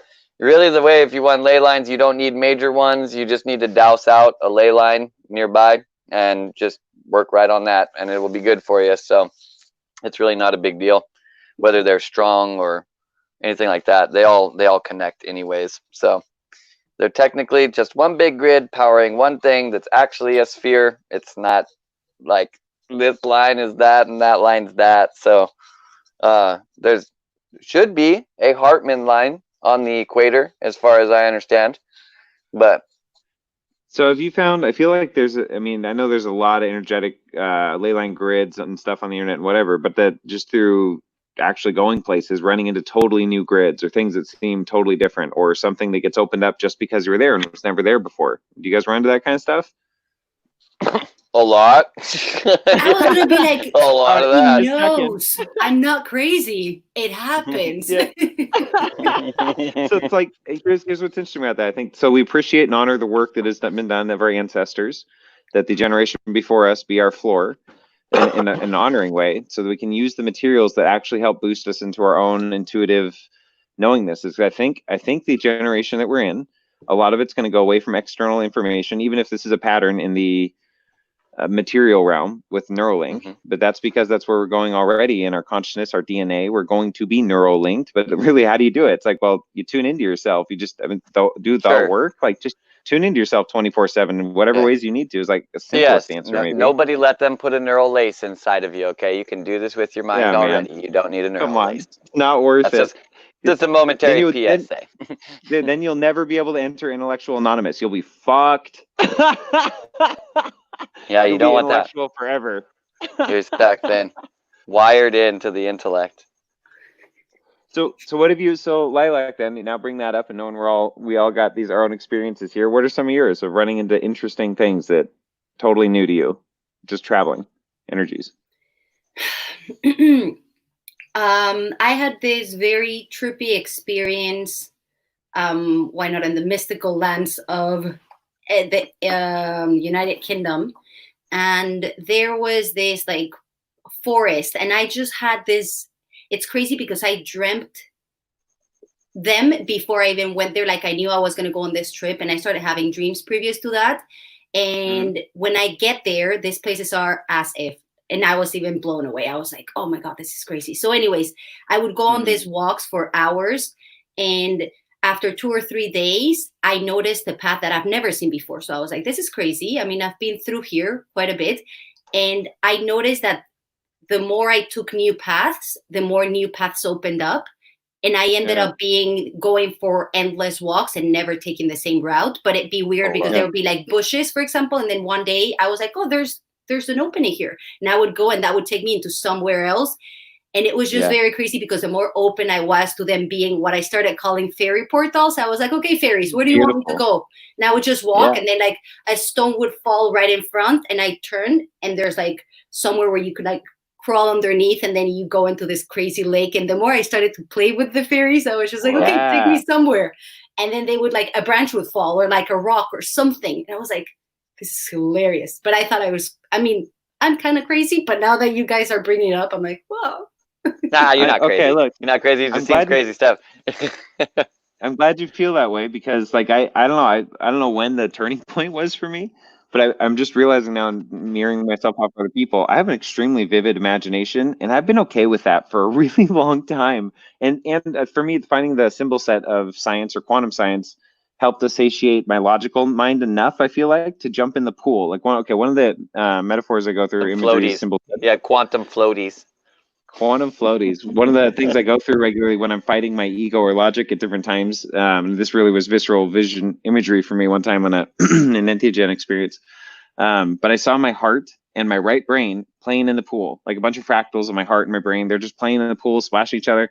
And the logic, left side of the brain, are on the side of the pool, just giving all these reasons why they shouldn't get in the pool and why they should get out. And they're all giving those reasons. And they're totally ignoring them in the pool, splashing them, trying to get in. They're getting angry, pulling some of them in, then trying to coax other ones in until they're all in the pool. And then we're like, it's coherence and it's a whole other deal. But that one's worked for me quite a few times. For in Intellectual Anonymous, as we're sharing our stories. Yeah, exactly. But I feel you. I mean, I had to study engineering to justify my mystical side. I was like, this is too mystical. I have to, ground it somehow. Right, and totally. I went into engineering. So I feel you. Do you think everybody needs to do that? Because I very much so think, like, we talk about like divine marriage, twin flaming, stuff like this, but we talk about how that's really like energy systems inside of ourselves. And I feel in a lot of ways we do need that logical temperance to the intuition and the intuitive guidance to the logic in order to really be operating right. So in the original Pythagorean mystery schools, I think, that they went to, you were not allowed to learn the right brain shit until you learned proper left brain, how to actually see the basic structures correctly. And then you open up to the third identity. Let no man enter who is ignorant of geometry, it said over the door of the Pythagoreans. Right. Oh, yes, wow. That's mind blowing. And it actually makes sense when you brought it up. I think logic and structure is what helps you build something sustainable, because the imagination world, or like, the world inside ourselves, is so vast that it's so easy to get lost. And the vision that I kept having is it's not a matter of how to swim in the sea, it's how you're going to get back to land. And if you don't have a structure, or like, let's call it a cable or an anchor, it's very easy to lose yourself in the depths of, the stars. It is interesting Right. also, though, I think, to allow yourself to get lost and recognize that you will still find your way back somehow.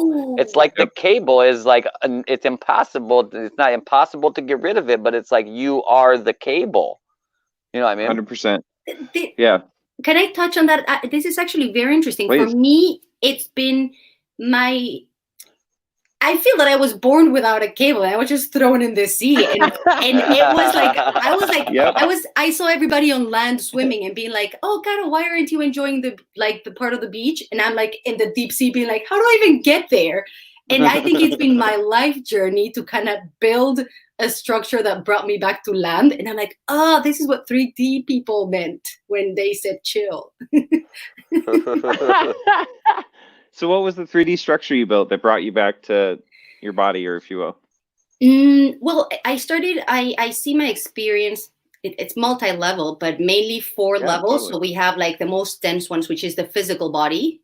So anyways, I started from the most abstract, right? So I started by breaking through religions and spirituality and absorbing all of this like spiritual worlds. Then from there, I kind of crawled into mathematics and engineering and anchored it very well.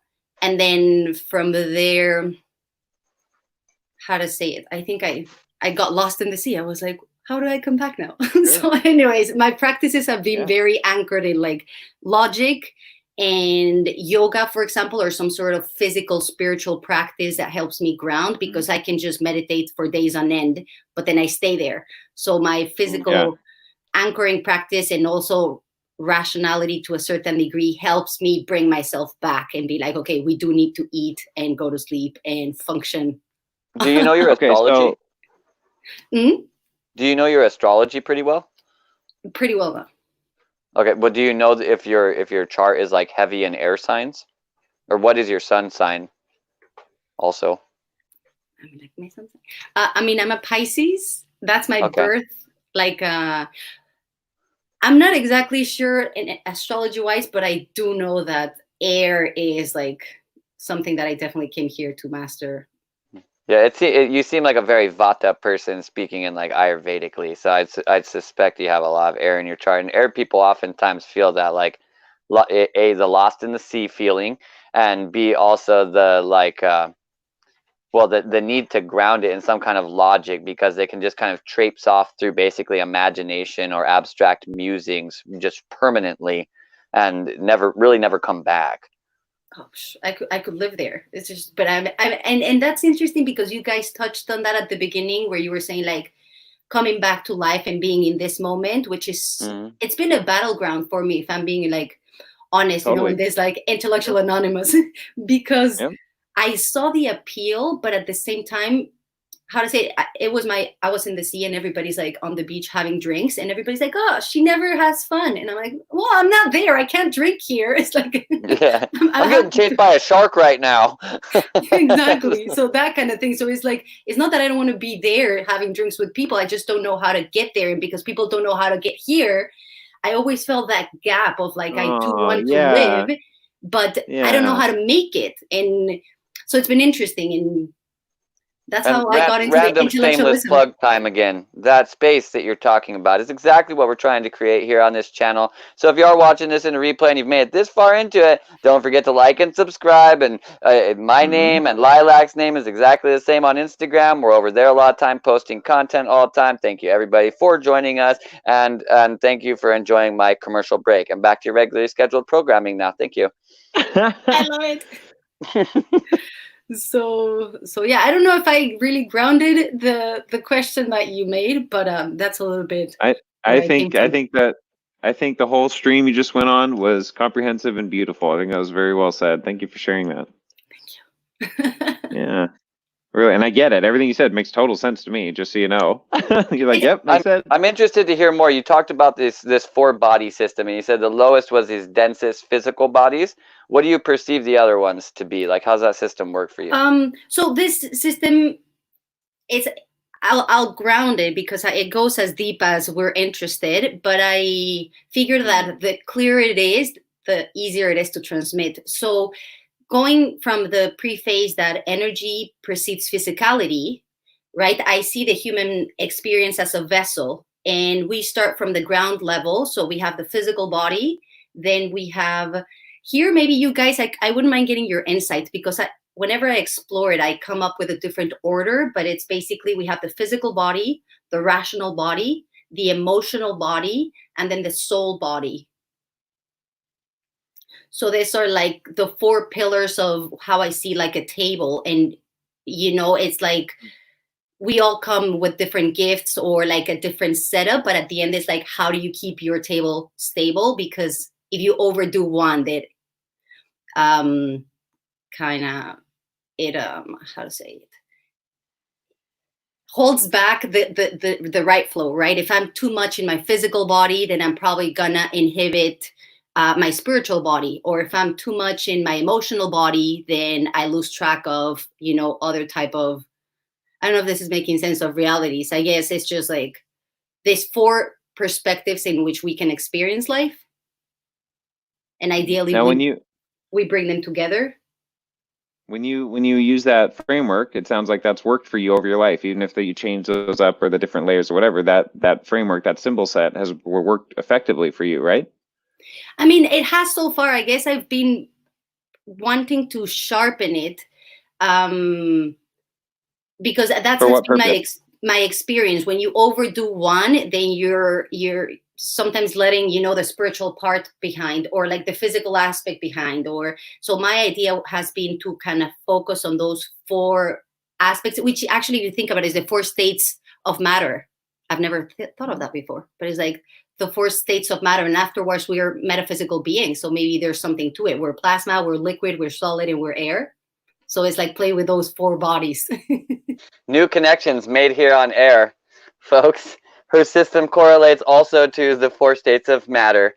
Now you can nerd out for like the next like week on connections with that. No doubt. Hey, thank you guys for your patience and for listening out this crazy theories. This is awesome. That's not a crazy theory at all. It totally overlays with my own personal theories. Exactly the same. Like, I mean, not exactly the same, but the concept is right there, the same kind of concept. And I really think that we do. There's a lot of places that look at it as like we're going through this progression of bodies, but I really think it's always important to like keep it grounded. What does that mean though? But to like, if I've mastered my first dimensional body and I've moved on to my second one, that means that I need to take care of my first one as though I have mastered it. And same with the second, and then third, and then fourth. And when we start to get to a place, especially around the dimension now where a human is, it seems like we start to project ourselves really far. And we can like get like so many dimensions away and just stop caring about the dimensions below it. And it's easy to like skip a bunch of them, basically. So we need to take care of all of them, I think. So I think what you said too, I love everything you said. Like the way you described it, I think that probably helped a lot of people connect their own internal dots, you know, for ways they do things or perceive things. And the way that I saw that too, so also being like 4 pillars, you said, and like a table is 4 legs, and if they're not in balance, it's wobbly. So if you're the 5th element, Phi, the Fibonacci frequency in the heart and the spark in the heart, I mean, if we're going to add layers of meaning here, just as it's connecting with me, you're standing on the table all the time, just trying to make sure there's balance inside of you so that you can be present here to do whatever it is you came to do in some way, shape, or form. Yeah, so, I mean, I think that's like if you're in a body, you need to be present in that body. Yeah, that doesn't mean that you can't be present in many bodies at one time. I mean, what you really are is present in all bodies at one time. You just don't remember a bunch of those, in my opinion. So we need to be able to master our own complex and be able to control that whole domain. Interesting. You know what I think? So part of we were talking about this yesterday too, with the Arcturian thing, and after the experiences, the meditation, that it was felt. A lot of us felt too that it wasn't going somewhere. It was bringing that place here. You know, so that realm, that reality was present, you know, here. And so part of integrating or ascending internally, like bringing all. So my personal belief system is that this time that we're in, we talked about a little earlier, that this is the new age of new ages. Like, it's not the new age, like it's the new everything. It's not the new Yuga. It's not the new it's literally something that's never been created before. It's the novelty of the universe, and that we all came here, and we're remembering that we came here to be here now, to wake up now, to do our thing and enjoy an earth that's totally different than what we've had the last 6,000 years or whatever, even just 2,000. Just a couple generations is bad enough, man. Point is, we're changing it, you know? So like, But so I also believe that instead of going up, we're doing that from these bodies. We're actually, and if you think about another way, pulling it all in. So that we have awareness everywhere we go of our multi-dimensional selves in any given moment, so that we can be present in the body while fully present astrally, fully present on every other body, because you can be a million points of light and inhabit them all, and it's fine. I've done it for a brief moment. It broke all these paradigms that told me, well, that's not possible, or how could that be? It just is. I don't have better words right now, but it is. So I think that's part of us being fully present here with all those bodies. I love that. I love that. I would agree, and it kind of resonates with initially when I started. I mean, it's been very fascinating to be in this journey and have the platforms that we have nowadays, because I experienced a lot of things throughout my life, but I couldn't really relate. And it hasn't been until the last few years where you can actually Google, like awakening symptoms and not be sent to a very weird patient, like, very weird location. Exactly. It's awakening to what? So I don't know. It's pretty fascinating to be able to connect with like-minded individuals and know that even if your perspective is a few degrees, tweaked to you can still relate, and anchoring that to what you were saying. It's interesting because through a moment on this awakening phase, a lot of people were like the ascension. And in my personal experience, I kept having these downloads being like, you got it wrong. You come from the ascendant. You're here to descend yourself into land. Come on. It's like descension process, like come and ground all of that divine into your body. Yeah. So I really like what you're saying right now, because it's like, it puts it into very nice words to kind of be able to grasp that fully. Oh, nice. Thank you. And the way you mirrored that back too, I feel like it's a mindset that we've adopted. So if there's a psyop in the ascension new age paradigm, it's anything to me that gets you, just like any other religion or any other belief system, that gets you to believe in something outside of yourself. Or get you out of your body for some reason, right? And totally. Absolutely. I was going to connect to that, because when we were talking about bringing your bodies together, and yes, you can be in numerous ones and, this multi-dimensional experience, at the end, I was going to say, remember that your physical body is the one that makes things happen. And if you don't use it, somebody else will. Yeah, that's right. No. And here's the thing, if we don't know our organs, our organs are so interdimensional, man. Like when you get into esoteric rituals and stuff and things that I've learned through different people that have gotten healing and free from the system and the processes they went through, and sharing their experiences, thinking they were crazy, but that there's actually realms and things within the organs where they can store soul shards and different soul shards from other beings, other people. Like there's crazy shit that happens, but that's in your own body. So instead of freaking out that maybe what if that happened to me and different things, just tune into yourself. The more you tune into yourself, whatever you tune into yourself more, and you'll have the tools to deal with it. Or through these conversations, places like here and online, if you don't know, ask the questions for sure.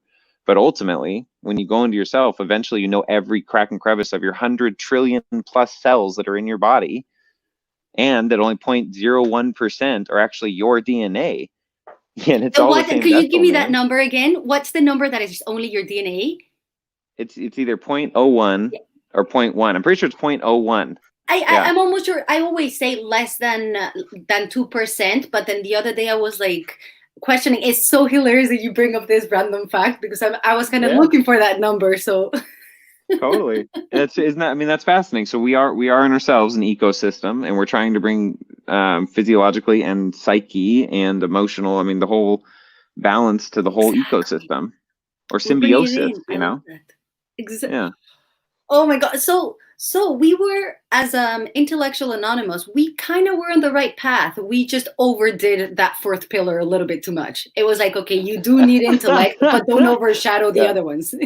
Yeah. Well, it's interesting too for you. It sounds like, because you had the other pillars, or the being outside of your body for so much of your life experience, you needed the intellect to grow to help you integrate into your body. And it was that, and it was the language that I had in common with people. It's actually quite cute as I look back. Simple I didn't know how to relate, so I was very logically oriented, because you can't fight logic in one way, right? So if I wasn't emotionally available, or able to express my what felt always like a psychedelic experience, like this, what we're seeing right now on our right, that's what's constantly going in my head. Like I close my eyes and sometimes I can have vertigo. Sometimes I'm like, whoa. Yeah.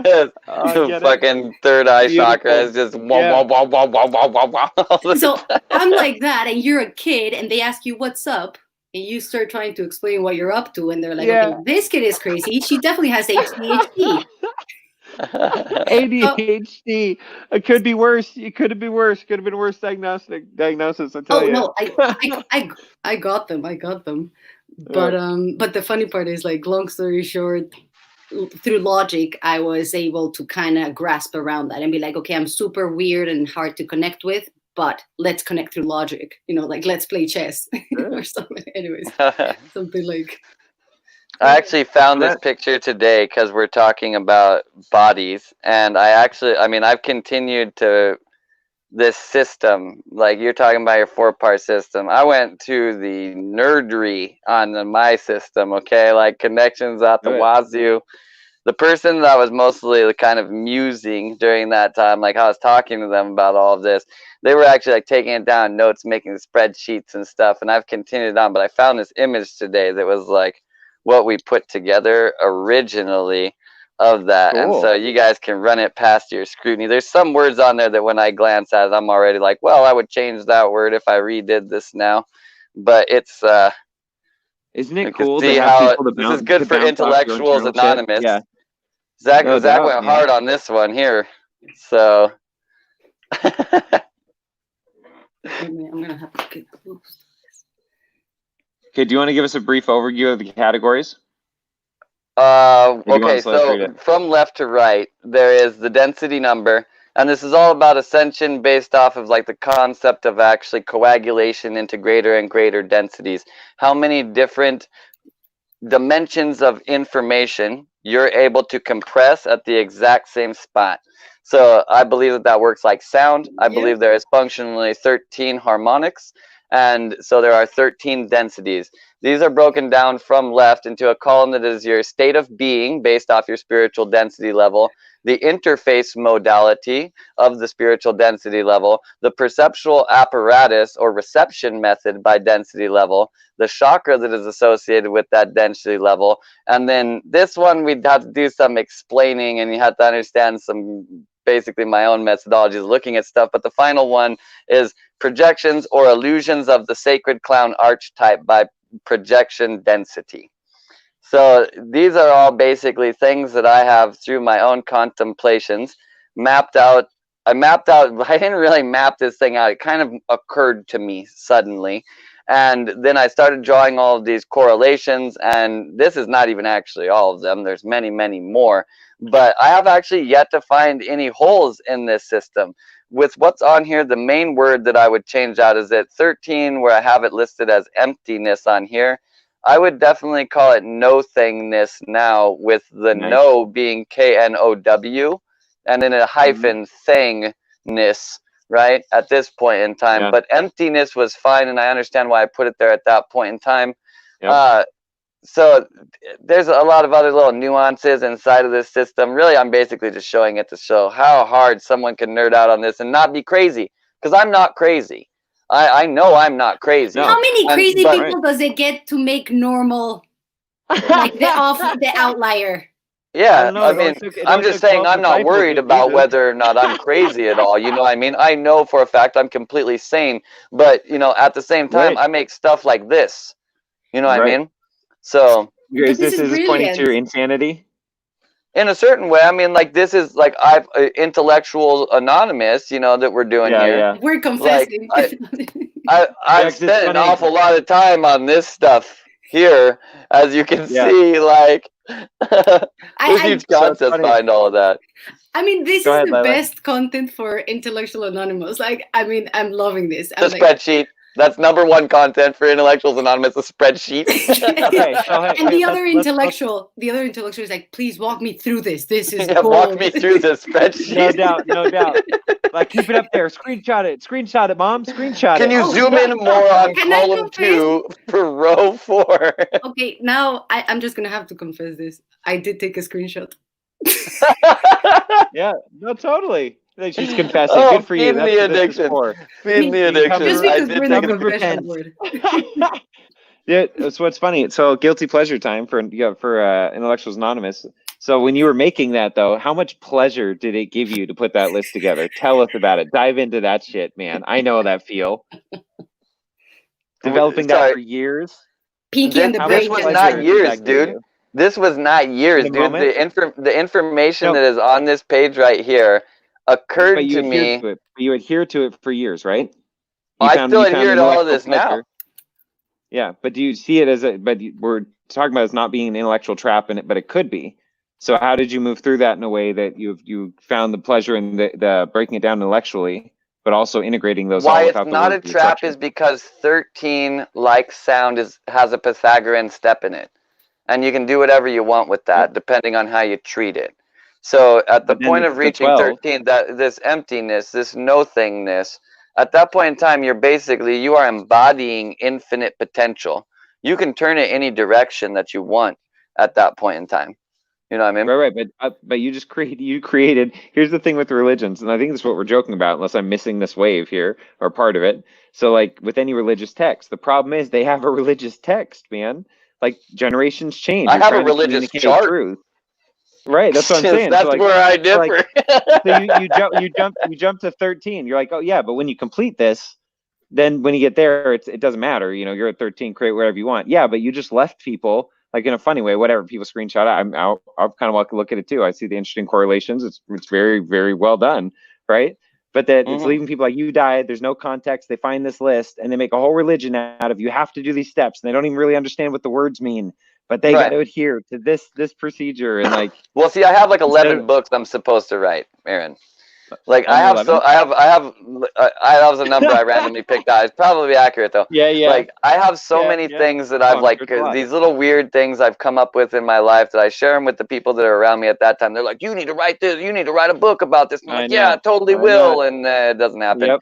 I might get a chart like this. That's about the best you're gonna get. Zach, I'm gonna roll it Jesus style, and I'm just gonna rock it, and then hopefully some apostle. No, I'm messing with it. Come on. I'm messing with you because I always think Jesus had the best gang. She just rocked it, did magic, and he was like, "Dudes, I'm gonna leave, but make sure to write it down for the future generations." No doubt. He's like, "I'm out, man. You got to deal with this now." Matthew, Paul, are you taking notes right now? This, I'm gonna turn it into wine. Post it. Take a picture. Hashtag party with Jesus. It's true, man. Second miracle, turn water into wine. Our first big miracle, I think. You know, he hung out with the drunks and the sinners, and that's what he's criticized for. Yeah. That's you can't understand what world is like unless you actually hang out with all parts of it, man. Right, and then finally put those clothes on, and it's like it's not even needing to do it necessarily. Go physically do everything. Like you can tune into the energy of things and put it on as if you've done it. Plus, you can activate epigenetic expression from past lives, and then you can learn all the lessons you want from that. And I don't need to go get blackout drunk. I've done that like one time in my life, and it was an accident. I didn't like it. I did not like having time that I wasn't aware of, and I just never did again. I was a teenager, but you've never blacked out and had complete time loss with like LSD dosage or anything like that. Well, I haven't done quite the psychonaut level you have. I do plenty of my own shit. People might consider that, but I have only done 5 hits at the most at this point. You've done how many, Zach? Okay, that's probably not blacking out unless you got some good hits. So yeah, that's what I'm saying. Yeah, I don't think that's ideal. P.S. Don't do LSD to levels where you black out. You probably should have taken way less a long time ago. You've probably done this too many times with too many hits. You have a problem. All right, let me take that back. Let me take it back. So when I've done. Once I got introduced to DMT, I found a super exciting, fun new realm to explore, right? In a lot of different ways. So I've done it probably 100 plus times in like the last year in a lot of different ways, microdosing. And there's some really incredible modalities that I've never heard about before, like microdosing DMT around the fire with somebody. What an incredible way to do like many, many lifetimes of counseling for yourself, purging things through the fire, just the dialogue, like really cool stuff, man. Very, very healing. Not just like some crazy, oh, did you blast off? What'd you experience? And people have only ever done it once. I mean, I get it. Times and circumstances, not for everybody. Can't get a hold of it all the time. But I'm just saying. So when I started doing it, we'd always do 3 dips. So we do until we were done. Whenever we felt we were done. And then we go through that experience, and then we'd go again, and we do it 3 times, take, I don't know, 2 hours or so. And I was recording them for a long time. I recorded a lot of these experiences. And so I noticed that there were times that after taking the last hit, I would go into these spaces where I don't remember what was happening there. When I started remembering was when I was landing or coming back in the body maybe. And so that's where I'd articulate like what I was experiencing, or like that's when I started early on. Like I needed to move. Like when I smoke DMT, I need to move. Like, and sometimes I go into yoga positions or just move, jump around. Like it did something. It like moved the energy through. It helped. It just helped, you know? So there definitely have been blackout moments, you know, and I look back at that and I'm like, I don't really, I tune into that. And I still, at this point, I just, you know, I think about the energy that came from that before, after, during. It feels clean. It feels okay. It feels right. But I don't remember, you know? So that's interesting. Wow. This is a kind of random tangent, but since you ended on the word remember, do you think memory is stored inside your head, or do you tune into memory that is stored in a field that is not inside your head? In the cloud? Field. So you both believe in the field or the cloud? Absolutely. 100%. Okay. Do you think that these are stored in like places where my memories are my memories and your memories are your memories, or rather is there just a big cloud of memories? Good question. Go Lilac. I got a vision a little bit, like different visions on the different examples that you put. First one is like my fingerprint. I can leave my fingerprint everywhere, but it's mine and I have it here. So you can refer to it in my passport, right? Like, and what I was gathering as well is like the modality in which you like to engrave, if you may, your memories. Like if it's almost like a radio signal. So if the radio is not very good quality, the emission sent is not even going to make it to the cloud. So the memories are merely going to stay within your biological body. Okay, well, counter to your direct metaphor, I may not naturally have your fingerprint, but if I find your fingerprint and I can recreate it, can I then get into whatever I need your fingerprint to get into? Energetic signatures. Interesting. That might be what some people call it when they try to speak to people telepathically.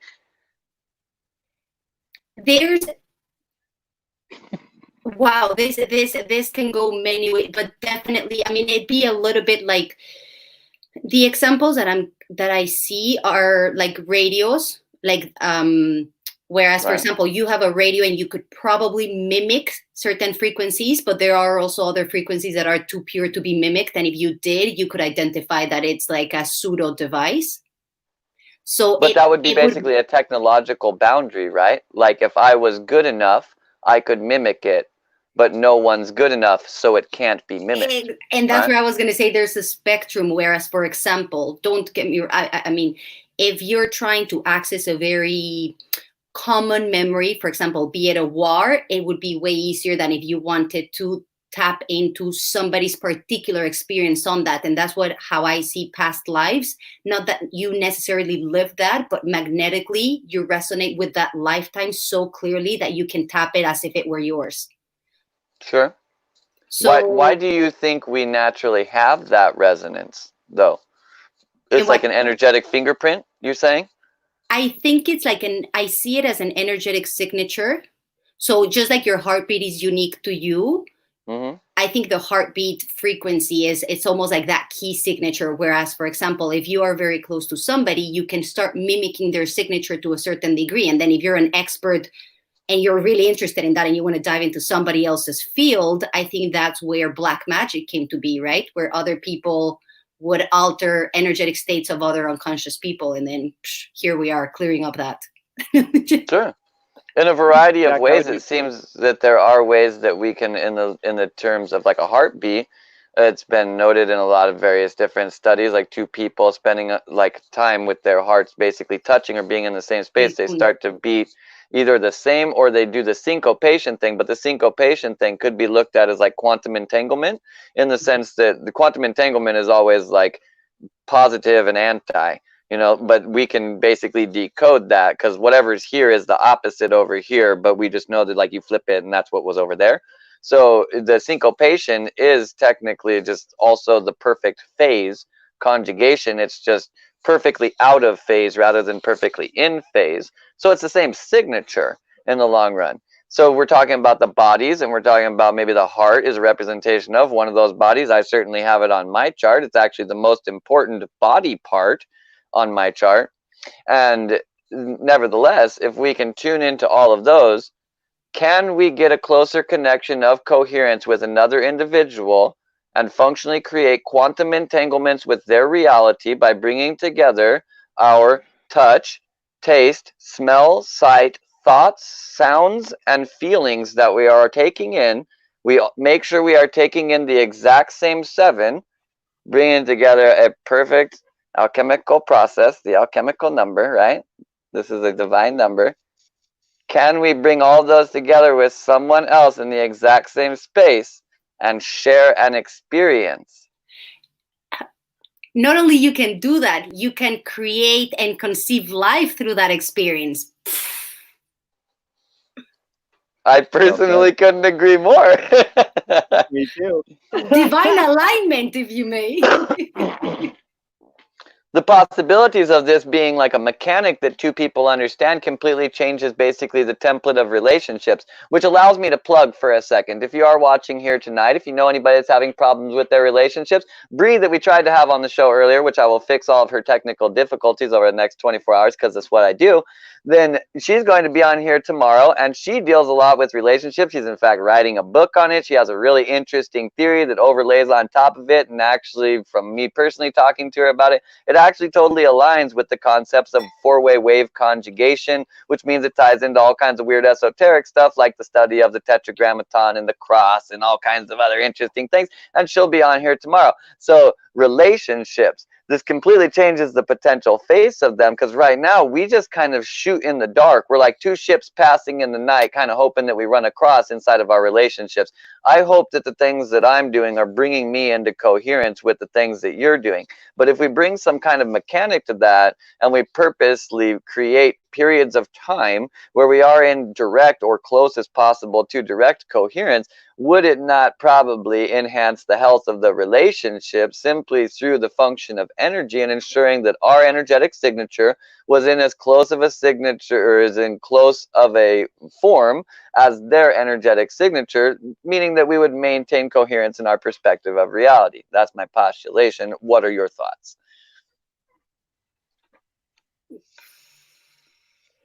Wow, this is, I mean, I've spoken for a little bit. I don't know if you want to jump in. No, you should. Well, Aaron's on the podcast every single night. You should talk as much as you want. Absolutely. It's just like, I mean, thank you for the space. Aaron's still going to do like 11,542 more podcasts with me, was the number that just occurred to me. So, like, he's going to get plenty of time to talk. So what are your thoughts on that, though? Like, right now we handle relationships like a bunch of idiots basically playing football or something with no coach, I feel like. And I feel like we could bring a system. I do think so. It's quite cute. I mean, how to put it? It's just like, what I'm seeing is like, we think that because we know how to wax, we're different from apes. And it's like, no, even apes are more civilized right now. So humans, take it back a notch. We're going to call this religion. We're going to start organizing. And hopefully, if you're conscious enough, you'll tear down that construct and evolve. Well said. Thank you. What a beautiful way to put that. If you're evolved enough, you'll tear it back down, dummy. In a certain way, that's kind of what consciousness, awareness, or evolution is a progressive process of tearing shit down, right? Like, evolution is like, I was this, I tear down that so I can be something a little bit better. Consciousness is that, like, I was this amount of conscious and now I'm more, so I've gained consciousness. And awareness, same thing. I could only see this far. Now there's not a wall there. I can see farther. It's all a process, actually, of destruction. Recalibration. Right. Exactly. Yeah, exactly. And going back to relationships, I meant it with a lot of honor and respect, because I am a human being, and I know this not based on a book, based on experience, because I look back at my relationships and I'm like, you know, in that moment you may not understand, and then you look back when you've grown out of it and you're like, yeah, I can see that. So but that's the beautiful process, because we also get to embody this amazing experience called emotions, right? Which is what I see as the emotional body. And we learn how to receive these energies in motion, emotions. We process them. Quick question with crossover to your system. Do you feel like it's like physical body, emotional bodies? In what sense? Like they're different? Well, you were saying that there's like 4 bodies, right? Yeah. And it seemed that there's basically some kind of escalation to them. It's the physical bodies, and then do the emotional bodies reside on top of those? That's where initially I was very linear. So when I gathered this, it was like 3 years ago. So I was trying to kind of make an equation out of it. And right now I think it's a little bit more plasma, whereas like this 4 astral energies kind of coexisting with each other, like the 4 elements. Okay, I mean, you just made me realize that actually my question was stupid. No, it actually was stupid. As soon as you said that, I'm like, wait a minute, dude, you're thinking about it so fucking linear. It's probably not that. But I stated it very linear initially, right? When I was trying to put it, I stated it very linear because that's how I was trying to perceive it, or I thought it was clearer to share. But then you guys made the point, and I was like, well, we can go a little bit more quantum here. That's what I was going to say. But Zach just brought, since you brought that up, Zach brought up that question. I go, didn't we already answer that, Zach? All right, maybe you got another angle on this. Well, but I'm trying to I'm trying to cross over with also my own system. I know. And I was trying to basically place things and see how this like perfectly micro aligns. So I needed to ask like a specific question isolated to the thing that I had around it. You know, and thinking about it, it was all focused. It was really high science inside of my mind. I had a whole table with laser beams and mirrors, and they were all angled perfect, and it was the only way to get the answer to the question, and you ruined it, Aaron. You ruined it. I can see you making your like microcosmic model and being like, but wait, which one goes first? I made you evolve, bro. And then you came in and you were like, wait a minute, you're doing this all wrong. You know, if you do this at absolute 0, they're all happening in the same place, right? And I'm like, my work, it's ruined. It's like, it's coming back to me. It's bloomed. Okay, so here's Intellectuals Anonymous. It's falling in love with that feeling when everything you created fucking burns because you just came to a new level of awareness. Like that's a very free feeling. But yeah, it's pretty it's funny too. It's a little terrifying in the moment, but yeah. It's like, do you trust your leather? Yes, sure, it's holding me. Okay, now you have to let go. But wait, what? Wait, what? Listen this. Okay, so this is in this last year. So I've been pretty settled. Even the things we're talking about, the quantum dynamics, all that. But there's a lot of things to be gained from this that I have, and there's many more layers and perspectives. So feel free to add some. So there's obviously the overt, where in this experience, as I was going through the state, I think on this channel, I believe I have a video where I go into, I think it's about, it might be called Metaphor is Enlightenment. I got a long beard in there with Nate, and we're talking about, I think we go through actually stages of like DMT based on, as you're blasting off or whatever, based on our experiences. But in one of them, you can call them beings, but it was just like, whatever, we'll call that an anthropomorphized being. It was like I was being shown an atom and all the electrons and then the protons, nucleus, and down to the quarks and all this, and they're like, this is how the universe works, right? And I was like, well, yeah, I made like we're through my perfect linear process of like how I understand quantum, and then we went to the quantum dynamic for everything, and they go, no, it doesn't. And then we go to something else, and they'd be like, this is how it works, right? I'm like, well, yeah. Nope. And like my whole being, it's like, what, you know? Yeah, that type of expansion. Even my being right now was like, what? But he, what? Yeah, right. Yeah. Like, let it go. You have to let it go now. And it's like it was, and even that, it's nothing specific. I mean, that was obviously the specifics of physics and science, but I had already shifted that belief system. That to me metaphorically carries over, or typically carries over to like anything, you know. And then we're talking about LSD, everything making everything melty. And it's like, oh, yeah, reality's fluid. I forgot. Thanks, LSD. Thanks, Lucy. It's like, oh, right, I'm plasma. Yeah. I was meant to be plasma until I solidify my brain. Right. And all matter is just condensed light. So stop thinking so much and slow down to absolute zero. Have you guys heard that comedy part by Bill Hicks where he's like giving like a news report, what news would be like if like psychedelic news? No. I've heard some Bill Hicks, but not that. It's also sampled in this in like on a Tool album as well. I'll try and find the little that clip one. here. Yeah. Yeah, here's Tom with the weather is how it ends. Oh, that one. No, I thought you were talking to the one that like and if you have a problem with drugs or whatever, throughout all your albums, all your tapes, all your records, it's from the same show, but it's a different clip actually. Gotcha. Yeah. Oh, you cut me off at the end. He's like, because all of them were real fucking high on drugs. Yeah, you should throw out most of your art if you have a problem with drugs, because they were doing some of them. That's for sure. And if you're only perceiving art in one layer, I mean, to each their own. But dude, I don't care what kind of art you're looking at. Some form of symbol set, and there's many meanings. Man, art can take you many interdimensional places sober. Just tune into that shit, man. Beautiful, like Mary Poppins, or not Mary Poppins. What was the other one? Or was it Mary Poppins? They're jumping into the artwork and shit. Yeah, on the floor, on the sidewalk. Yeah, man. Beautiful. What a beautiful way to help kids expand their imagination and know that like that's not just a movie. That shit can be real, on many levels. That's why the movie happened, because it's so real. Somebody had to make a movie about it. Beautiful. Yeah, well, totally. I mean, even if it just surfaces in the collective subconscious or unconscious or whatever and comes out through artistic expression or silly little things, I mean, it generates novelty or new ideas, I think, in people, or some kind of confirmation, to hear someone to see someone having a similar experience that you've actually had.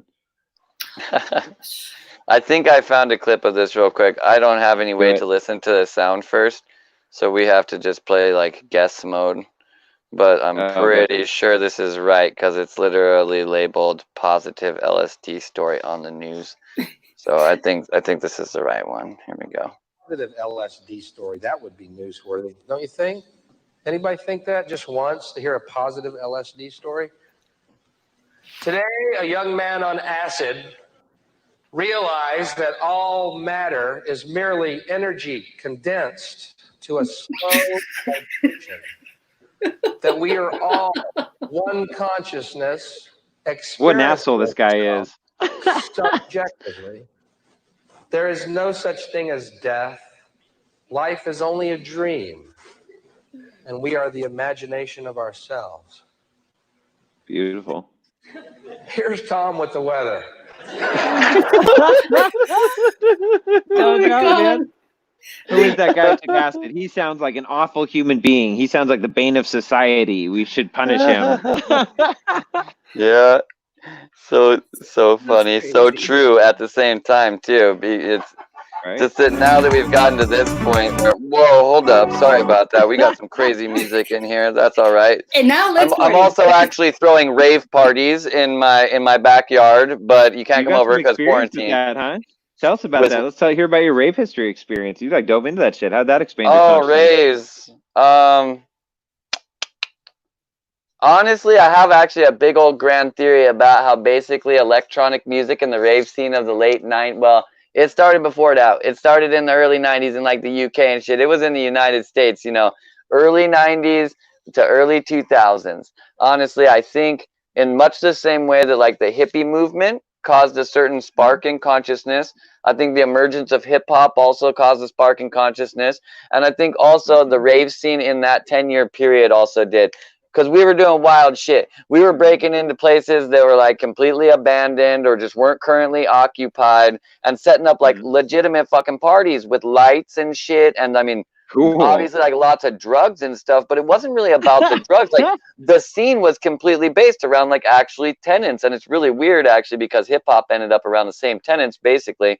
So raving was about peace, love, unity, and respect. And this was like, this is rave culture inside of like the candy kids or the people who are really like the hardcore ravers. It's plur culture. If you ever see like a capital PLUR, that's what it means. Peace, love, unity, respect. Oddly, inside of hip hop, one of the great hip hop guys, KRS-One, he ended up coming up with basically a term that was basically peace, love, unity, and having fun.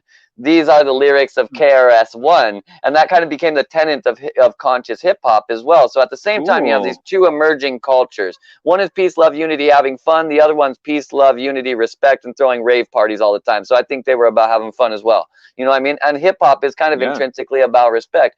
Nevertheless, we all know this sound is very possible. Many various different people who are very you can get all science accreditation that you want, said that like the future of healing and all types of things like that were in sound, vibrations, frequencies, things like this.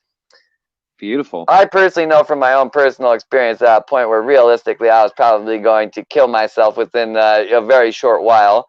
I was literally saved like single-handedly by a specific album of music because just something about it made me. What album? We know. I was gonna say, can we know?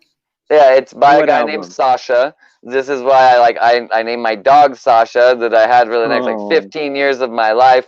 It's an album called Air Drawn Dagger. If you haven't listened to it before, sitting down and doing a nice meditation with your eyes closed, just Air Drawn Dagger and some headphones, this is a very good experience. This is a musical journey through sound. It's just as good as any of the classical things that have ever been written.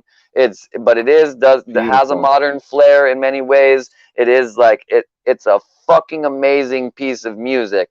But moreover with that, like that music and the energy that was in that music was being pumped through warehouses till fucking 4 o'clock in the morning with a ton of people sitting there, many of them high on entheogens and functionally an active yogic meditation of dancing until they were basically just ecstatic based just because of that.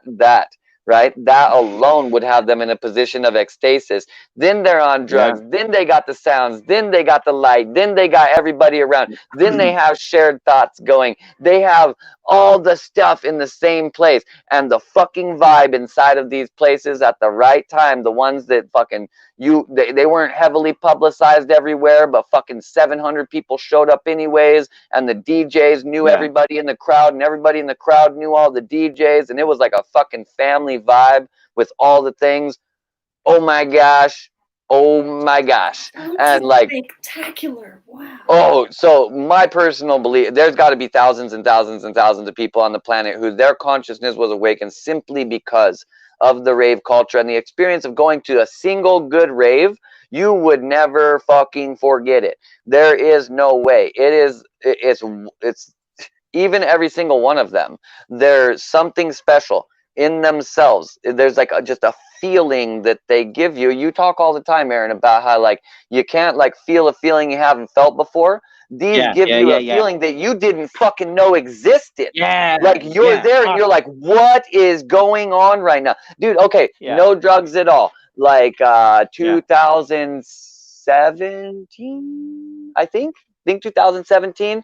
Okay, so I've been dancing modern dance, like rave style dance for a long time in my life, right? Very, very long time.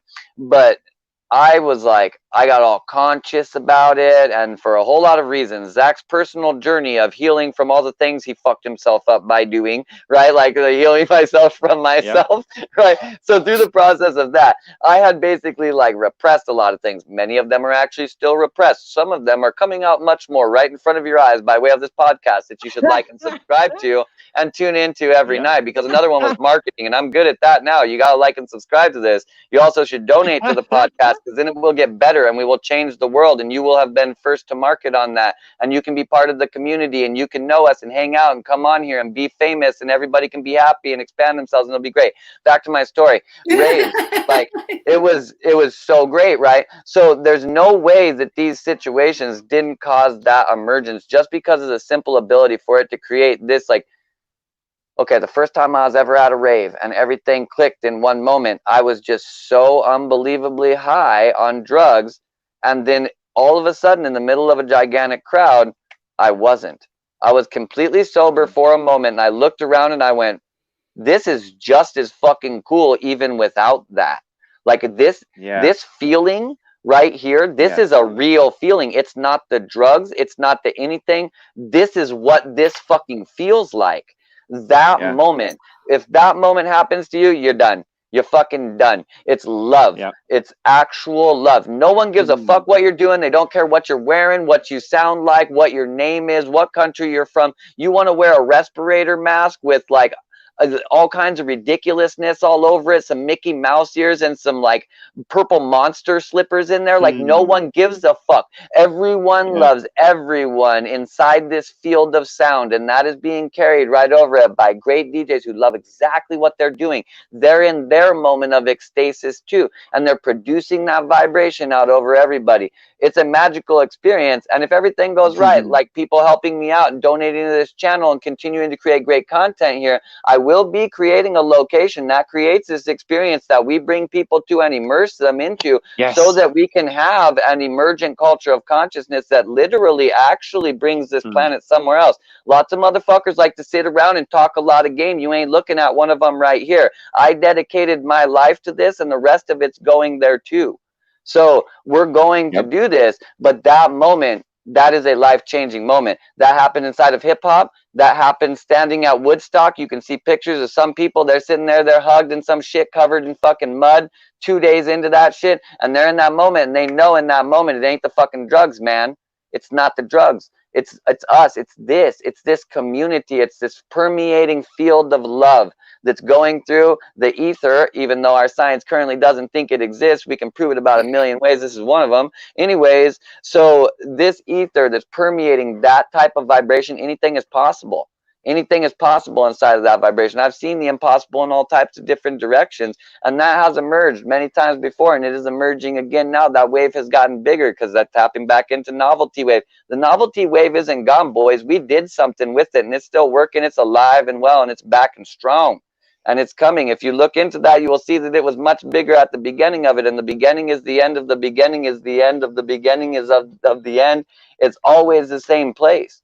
We're back again, and we're doing it again. And that golden age is re-emerging right now, right in front of your face. You can choose to be an armchair passenger if you want, but I highly recommend, if you're already here, you choose to take an active part, because we are powering up that starship right now. This is going to another dimension, but it's not going to happen with people sitting around pretending that they're going to do it or continuing to talk about it. It's going to be by people actually building communities, getting projects together, doing things to take care of their community, doing things to help each other, doing things to increase the quality of life for all individuals involved with the communal collective. That's how this works. It doesn't work the other way. If you want to believe that it works the other way, just go ahead and take a look at the world right now. This shit is broken. That's what separation looks like, broken stuff.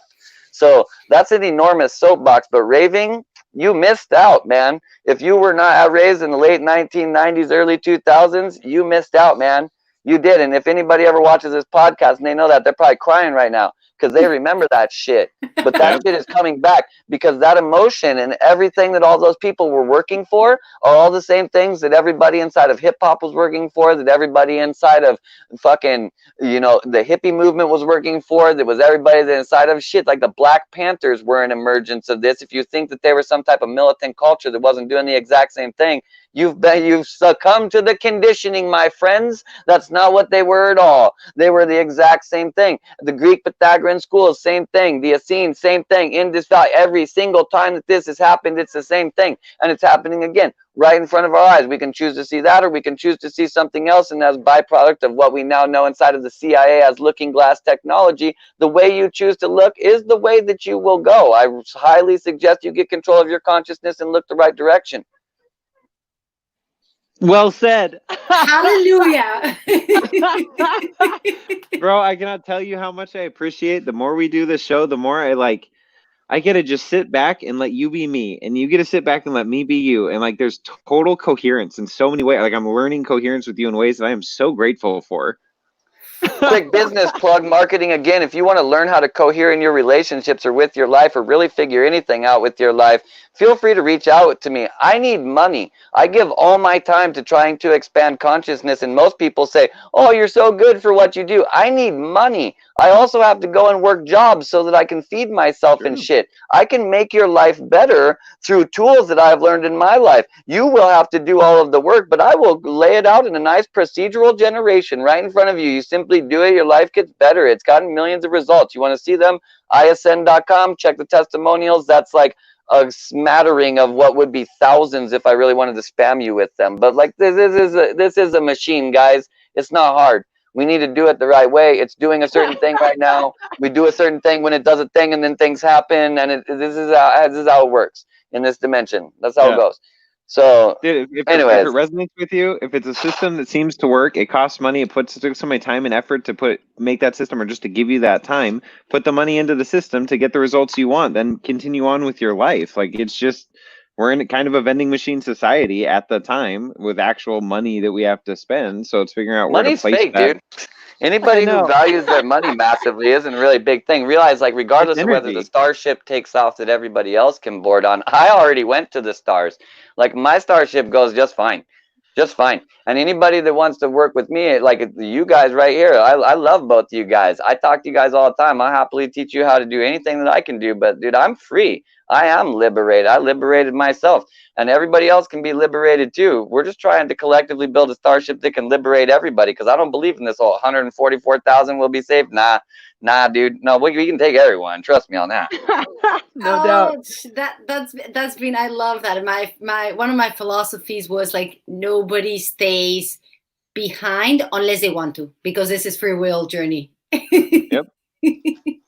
Totally. And then at the same time, like, if they want to, that's just all of these things. Wants, needs, indicators of positioning. That's all they are. If you don't want to do that thing, it's just because you're over here. And some other time you'll be over here, and then you will want to do the thing. And it's not that once you do the thing, it's over with. I personally, in my life, help people go to the middle. Other things in life help people go to the outside. You know what I mean? It's just my role. This is inside of Hinduism. They talk about this as Kurukshetra. It's a divine battlefield. You pick a side, you fight for it. It's not really, it's not about right or wrong. You just pick a side and you fight for it. I once had 200 people in my backyard for a party. We had someone send a massive forward text, and so many people showed up. Even had someone call me asking for directions. Best party ever. Even huge house parties, dude. House party, rave does it. I mean, like, that same thing can get into the space if the party has the right components, basically. And it's not about a party. It's about a communal gathering. But a communal gathering always changes in the world. We're living in if we are emerging into fourth, fifth dimensions, we're living in an ethereal culture. We can have that communal gathering 24 hours a day, all the time, through quantum entanglement. It's a real thing, guys. We got the science, we got the spirituality, we got all the things. Here is there is all the same time. The space-time is not a real thing. Non-locality is more real than that. Like, we can have the feeling all the time. We must work together. What does this say? I believe that. I was born and raised as a Jehovah's Witness, and all my life I heard only 144,000 are chosen to be in the heavens bullshit. According to Hinduism, it's much more likely that, actually, based on the math of the way that they do things, that the 144,000 is actually referring to the petals that are on the chakra of the lotus of the crown chakra. They believe, excuse me, throat chakra apparently has some problems. The root chakra, everywhere from there, there's a certain amount of petals on the blossom of each chakra, and you can think of that as an unfurling lotus where each petal allows the next one to open up effortlessly, but each one has a different amount of petals. As we move up the body, functionally from the way that we understand reality, they gain more petals and they gain more complexity as a byproduct of that. At the crown chakra, we believe that this has 144,000 petals based off of what their texts say. This is like from Vedic texts, I believe, which we don't even have any idea when Vedic texts were written. They're probably like in the neighborhood of at least 12,000 years old, but we say like 4,000 because that's when we say civilization existed. Probably not true. Nevertheless, the 144,000 probably has to do with a personal journey, much more than it has to do with an actual real number of people that are getting taken on some starship by some benevolent god that came down in a white robe glowing with a halo around his head and said, you, but not you other guys, and you, but no, not you, and not you.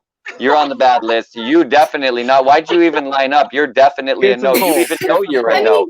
These two guys, like, yeah, right.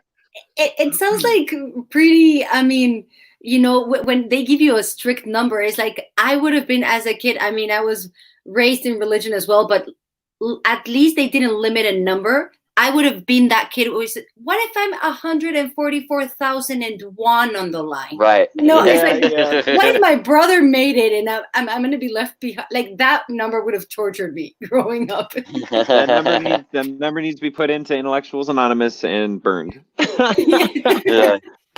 I mean, in a certain way, all burn numbers, it all burn numbers. It until it opens your crown chakra. 9. Yeah. Was it 1.4, yeah. See, that's to me. So 9 to me is the Fibonacci spiral from transmuting things from matter to spirit. So that totally fits in with the crown chakra metaphor. Sure, which I Personal journey. completely agree with that, and I think we actually overlay it in the simple 0 through 9 system with the idea of the 6 and the 9. You're saying matter to spirit, but matter goes to spirit, spirit goes to matter. One is represented by the 6, and one is represented by the 9. Or when I'm talking about, I usually call this downstepping and upstepping, but that's just kind of the verbiage that emerged inside of my little way of talking about things. Oh, I like that. Totally. So it's a little bit what we were talking about, the ascension and descension. Maybe it's both. Yeah, well, that's kind of what you were saying with the system's actually a plasma, right? Like, it's not linear 1, 2, 3, 4, 5, 6, 7, 8, 9, 10, 11, 12, 13, right? It's not really like that. It's an intermixing, this weird coagulate, like an amorphous coagulate of whatever amount of dimensionalities that you choose to really think about it in. It is actually its real nature. No person's story about reality is real. What reality really is what reality is, and it can't actually be put into words. It's amorphous, abstract, it's isness, you know, but we try to put these stories on them, you know, and when we look at that, but it really is moving all in and out of itself all the time. It's not as linear as we like to say. Moving in and out, and then we have this amazing mandala popping in and out on its own axis. It's like, exactly. It gets us. That's why I like the overlay too for the video games or the real world games or whatever, when to save memory. I mean, Jack, you probably know this better than me. I feel like I'm gonna butcher it here, but the reality in front of you, the room you walk into, only exists when you walk into it. The computer literally clears the cache or whatever it does to the reality you just came from, so that the reality that you're in, literally what's in your awareness, is reality for you in that moment. And then when you change your focus, it comes into being. Yeah, well, just from an efficiency standpoint, if we're looking at things from computing, there's no reason to load or process things that aren't being used. No. Brilliant. Yeah. Right. Exactly. And same thing with the human, like our logical computer in our head. We do the same thing. If we think that something isn't actually necessary, then we can pretend that it doesn't exist entirely. That we have. We're paying some of the bills now, so I'm glad we're kind of on suppressing some of that stuff.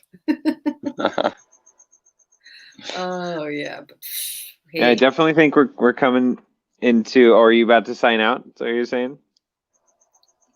Oh no, I was just gathering all of this phenomenal information. I mean, thank you guys for sharing all of this. My brain right now is like, oh my god, this is like all you can eat energy buffet.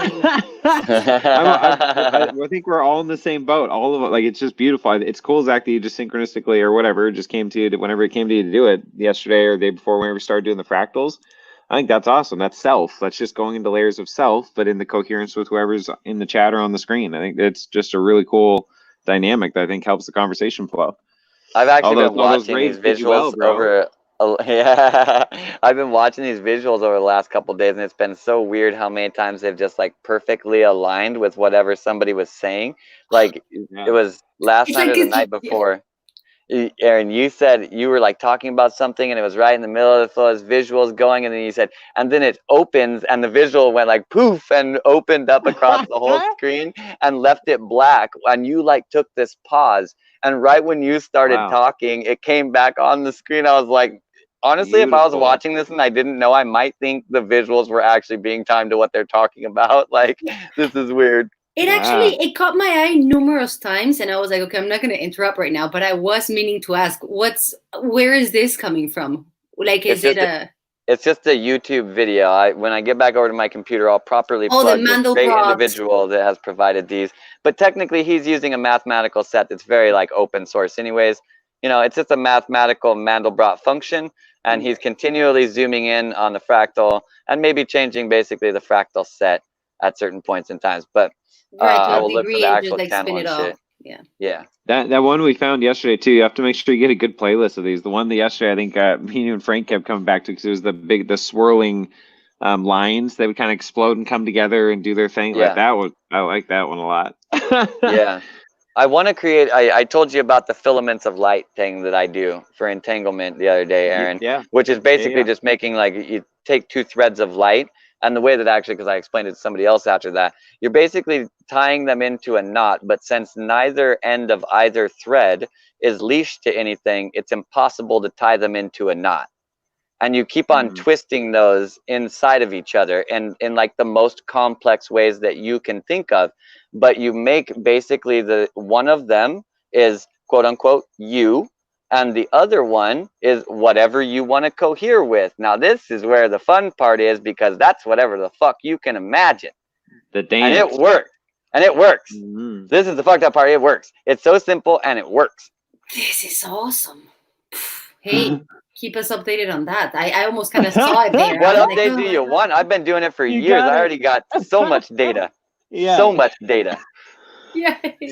That's a massive treasure. That's worth money right there, man. Really, it's funny, isn't it? Like just things that we come up with our own. Like I'm learning that too. I'm like, holy shit! I have processes. When I break them down, they're insanely valuable. But like we're just talking about. I mean, whatever. There's ways. There's things that I'm sure will never come out just because they just won't even come to mind. There's so many, really. And like when you realize you have the ability to create like that, then you have the ability when you're with someone to help them create something also. And ideally, the whole point is to help them create something of their own symbol set. Yeah. P.S. This little mechanic works better when both of you are doing it at the same time. And if you took a screenshot of that thing, if you incorporate as many of the 7 dimensions in the first 7 as you possibly can, and you use this as a visualization, you get very, very good coherence and very weird things start to happen. I love it. Yeah, well, we're gonna have a cool after show chat, bro. I mean, coherence meditation. Well, yeah, I was gonna say I'll part ways, but this has been an honor, guys. I mean, I'm short on words at this point. I'm just like taking it all in, and thank you so much for sharing and expanding with me. Please come back more. You're so fun to talk to. You have so much cool stuff to share too. Really. Well, I'm honored by the invite, and we'll definitely be in touch. I'll see you at another moment of the now. All right. We'll see you later. Enjoy. Enjoy. Enjoy. I enjoy. I was like saying it that way. Be in joy. Or to go in to find joy. Ooh. Enjoy. Interesting thing though is that we do it with en, right? And we look at other words that we do with that, like we have entropy, right? Which is, so entropy means for something to constantly be deteriorating, right? And extropy, extropy means for it to be constantly coming together. Negentropy means that it's technically not falling apart. You know what I mean? I thought negentropy was the moment of whatever, the implosion. Wasn't it? Okay, so one side of it would be coming together and one side of it would be going apart, and negentropy is technically the point right in between those. Oh, right? Okay, that makes more sense. Yep. Exentropy and negentropy. It's not really a place so much as it is like a moment. You know what I mean? Negentropy is sacred neutral, or it is sovereignty, or it is stillness, I guess. Probably that point. What's really weird is that that's the whole idea of that there is a negentropic space, right? It's self-ordering because it's perfectly balanced between the push and the pull. But that means that it never stops, right? That's why the toroid space that we go to is always fucking spinning. You know what I mean? Because it's always being pushed and pulled simultaneously. So let me tell you some interesting shit about breath. Well, actually, we can put a pin in that. Let's deal with actual comments. I can always talk about shit. Okay, you put comments on because I'm standing outside. I had to ground some fucking energy out to that little soapbox there. Bro, that was awesome. Like every time we do a show, the more and more things it's like every time we do a show, I see 3 or 4 or 5 shows ahead. And then as I roll into that, then I see 3 or 4 or 5 more, and they're just more coherent than the last time I saw 3 or 4 or 5. And it's just like, oh, so things I would have thought to do. Oh, he already did that shit. And I know I'm doing the same shit for you. It's like, it's really cool. Yeah, it's pretty interesting for sure. So right, can you put other comments up here? Because I ain't got none. Yeah. So this one I want to understand. So Jasmine, you might have to explain. I know you put a second part, but let me try to read it again here. Someone wore an actual wedding dress to our memorial ceremony of whoever drinks the wine and eats the bread symbolizes that they're chosen. wedding dress lady participated in this, and the church elders then moved her to a different congregation after that and told her she wasn't special, basically. Okay, wait. That's harsh. Yeah, I'm like, hold on, I'm trying to understand. Look, do all the things and you'll be special. Just kidding. Hold on. So it was actually a wedding. Someone actually wore an actual wedding dress to our memorial ceremony. Okay, so death ceremony. I'm trying to really paint the picture more thoroughly here.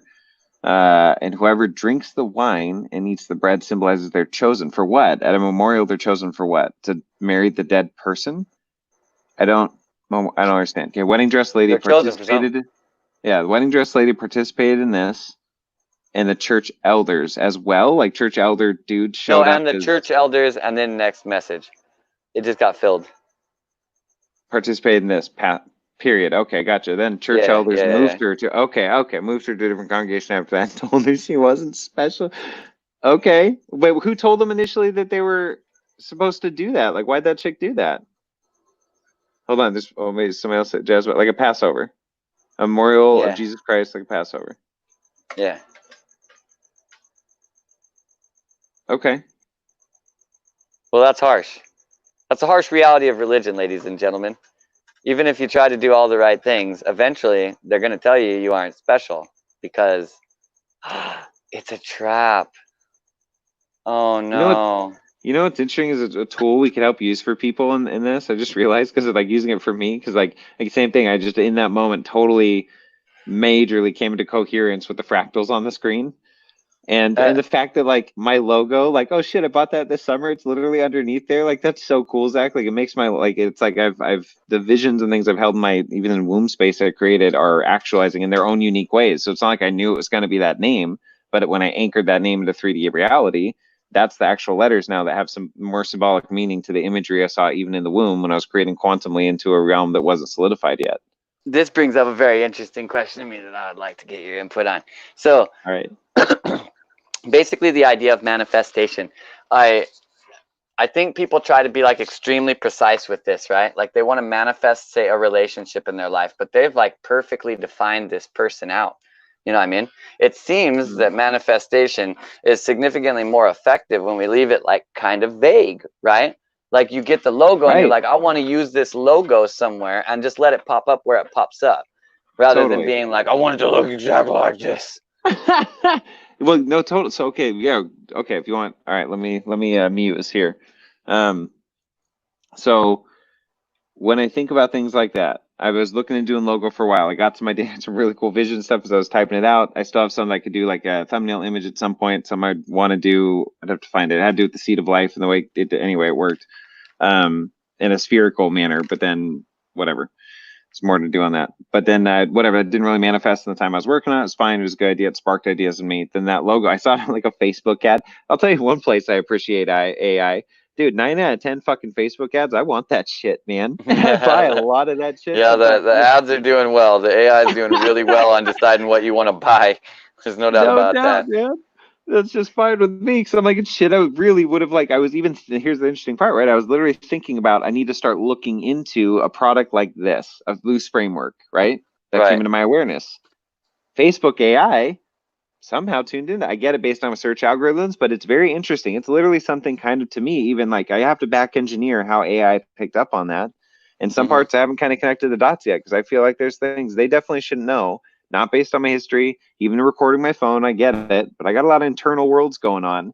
And when an internal world is manifest through an AI on a Facebook, that's interesting, right? Sure. I mean, we're all part of the same system on some levels, morphogenic fields. I get that. It's just trying to find the actual little mechanics of, how's that work? That's well, I did say earlier that I believe that you can talk to your computer with your consciousness, so don't get Neuralink. So you're right. No, I do that shit too. It's just really. I'm thinking the mechanics of the I just haven't dove into. I haven't spent time musing on that thought process long enough. So I do it all unfolds, right? That's what's beautiful about the mushrooms and things can help with that aspect. Uh-oh. Drop an F in the chat for the dropped connection. So I'm trying to find some different visuals here. The visuals are going to get different because I want to look at psychedelic visuals. But This is the same one that we were using last night. This one's super cool. I really like it.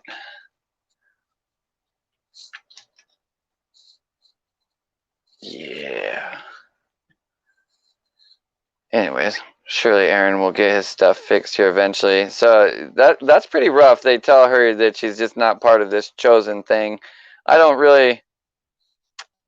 know, man. Religion, a lot of good stuff in any type of teaching, really. But if you limit yourself into just that teaching, like, you're probably going to run into some troubles in the long run.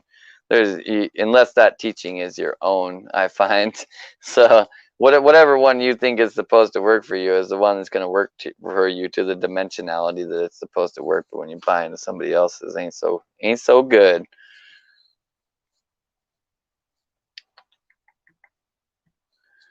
Aaron. Actually, I think because we're at 3 hours right now, and since Aaron's already dropped, I am actually going to end the stream for tonight, and he'll probably pop back in the middle of me doing this, but I'm going to end the stream for tonight, and I appreciate you guys all coming in here. I'm going to try and get more structured about this in the future, and probably be like including some group meditations earlier in the stream.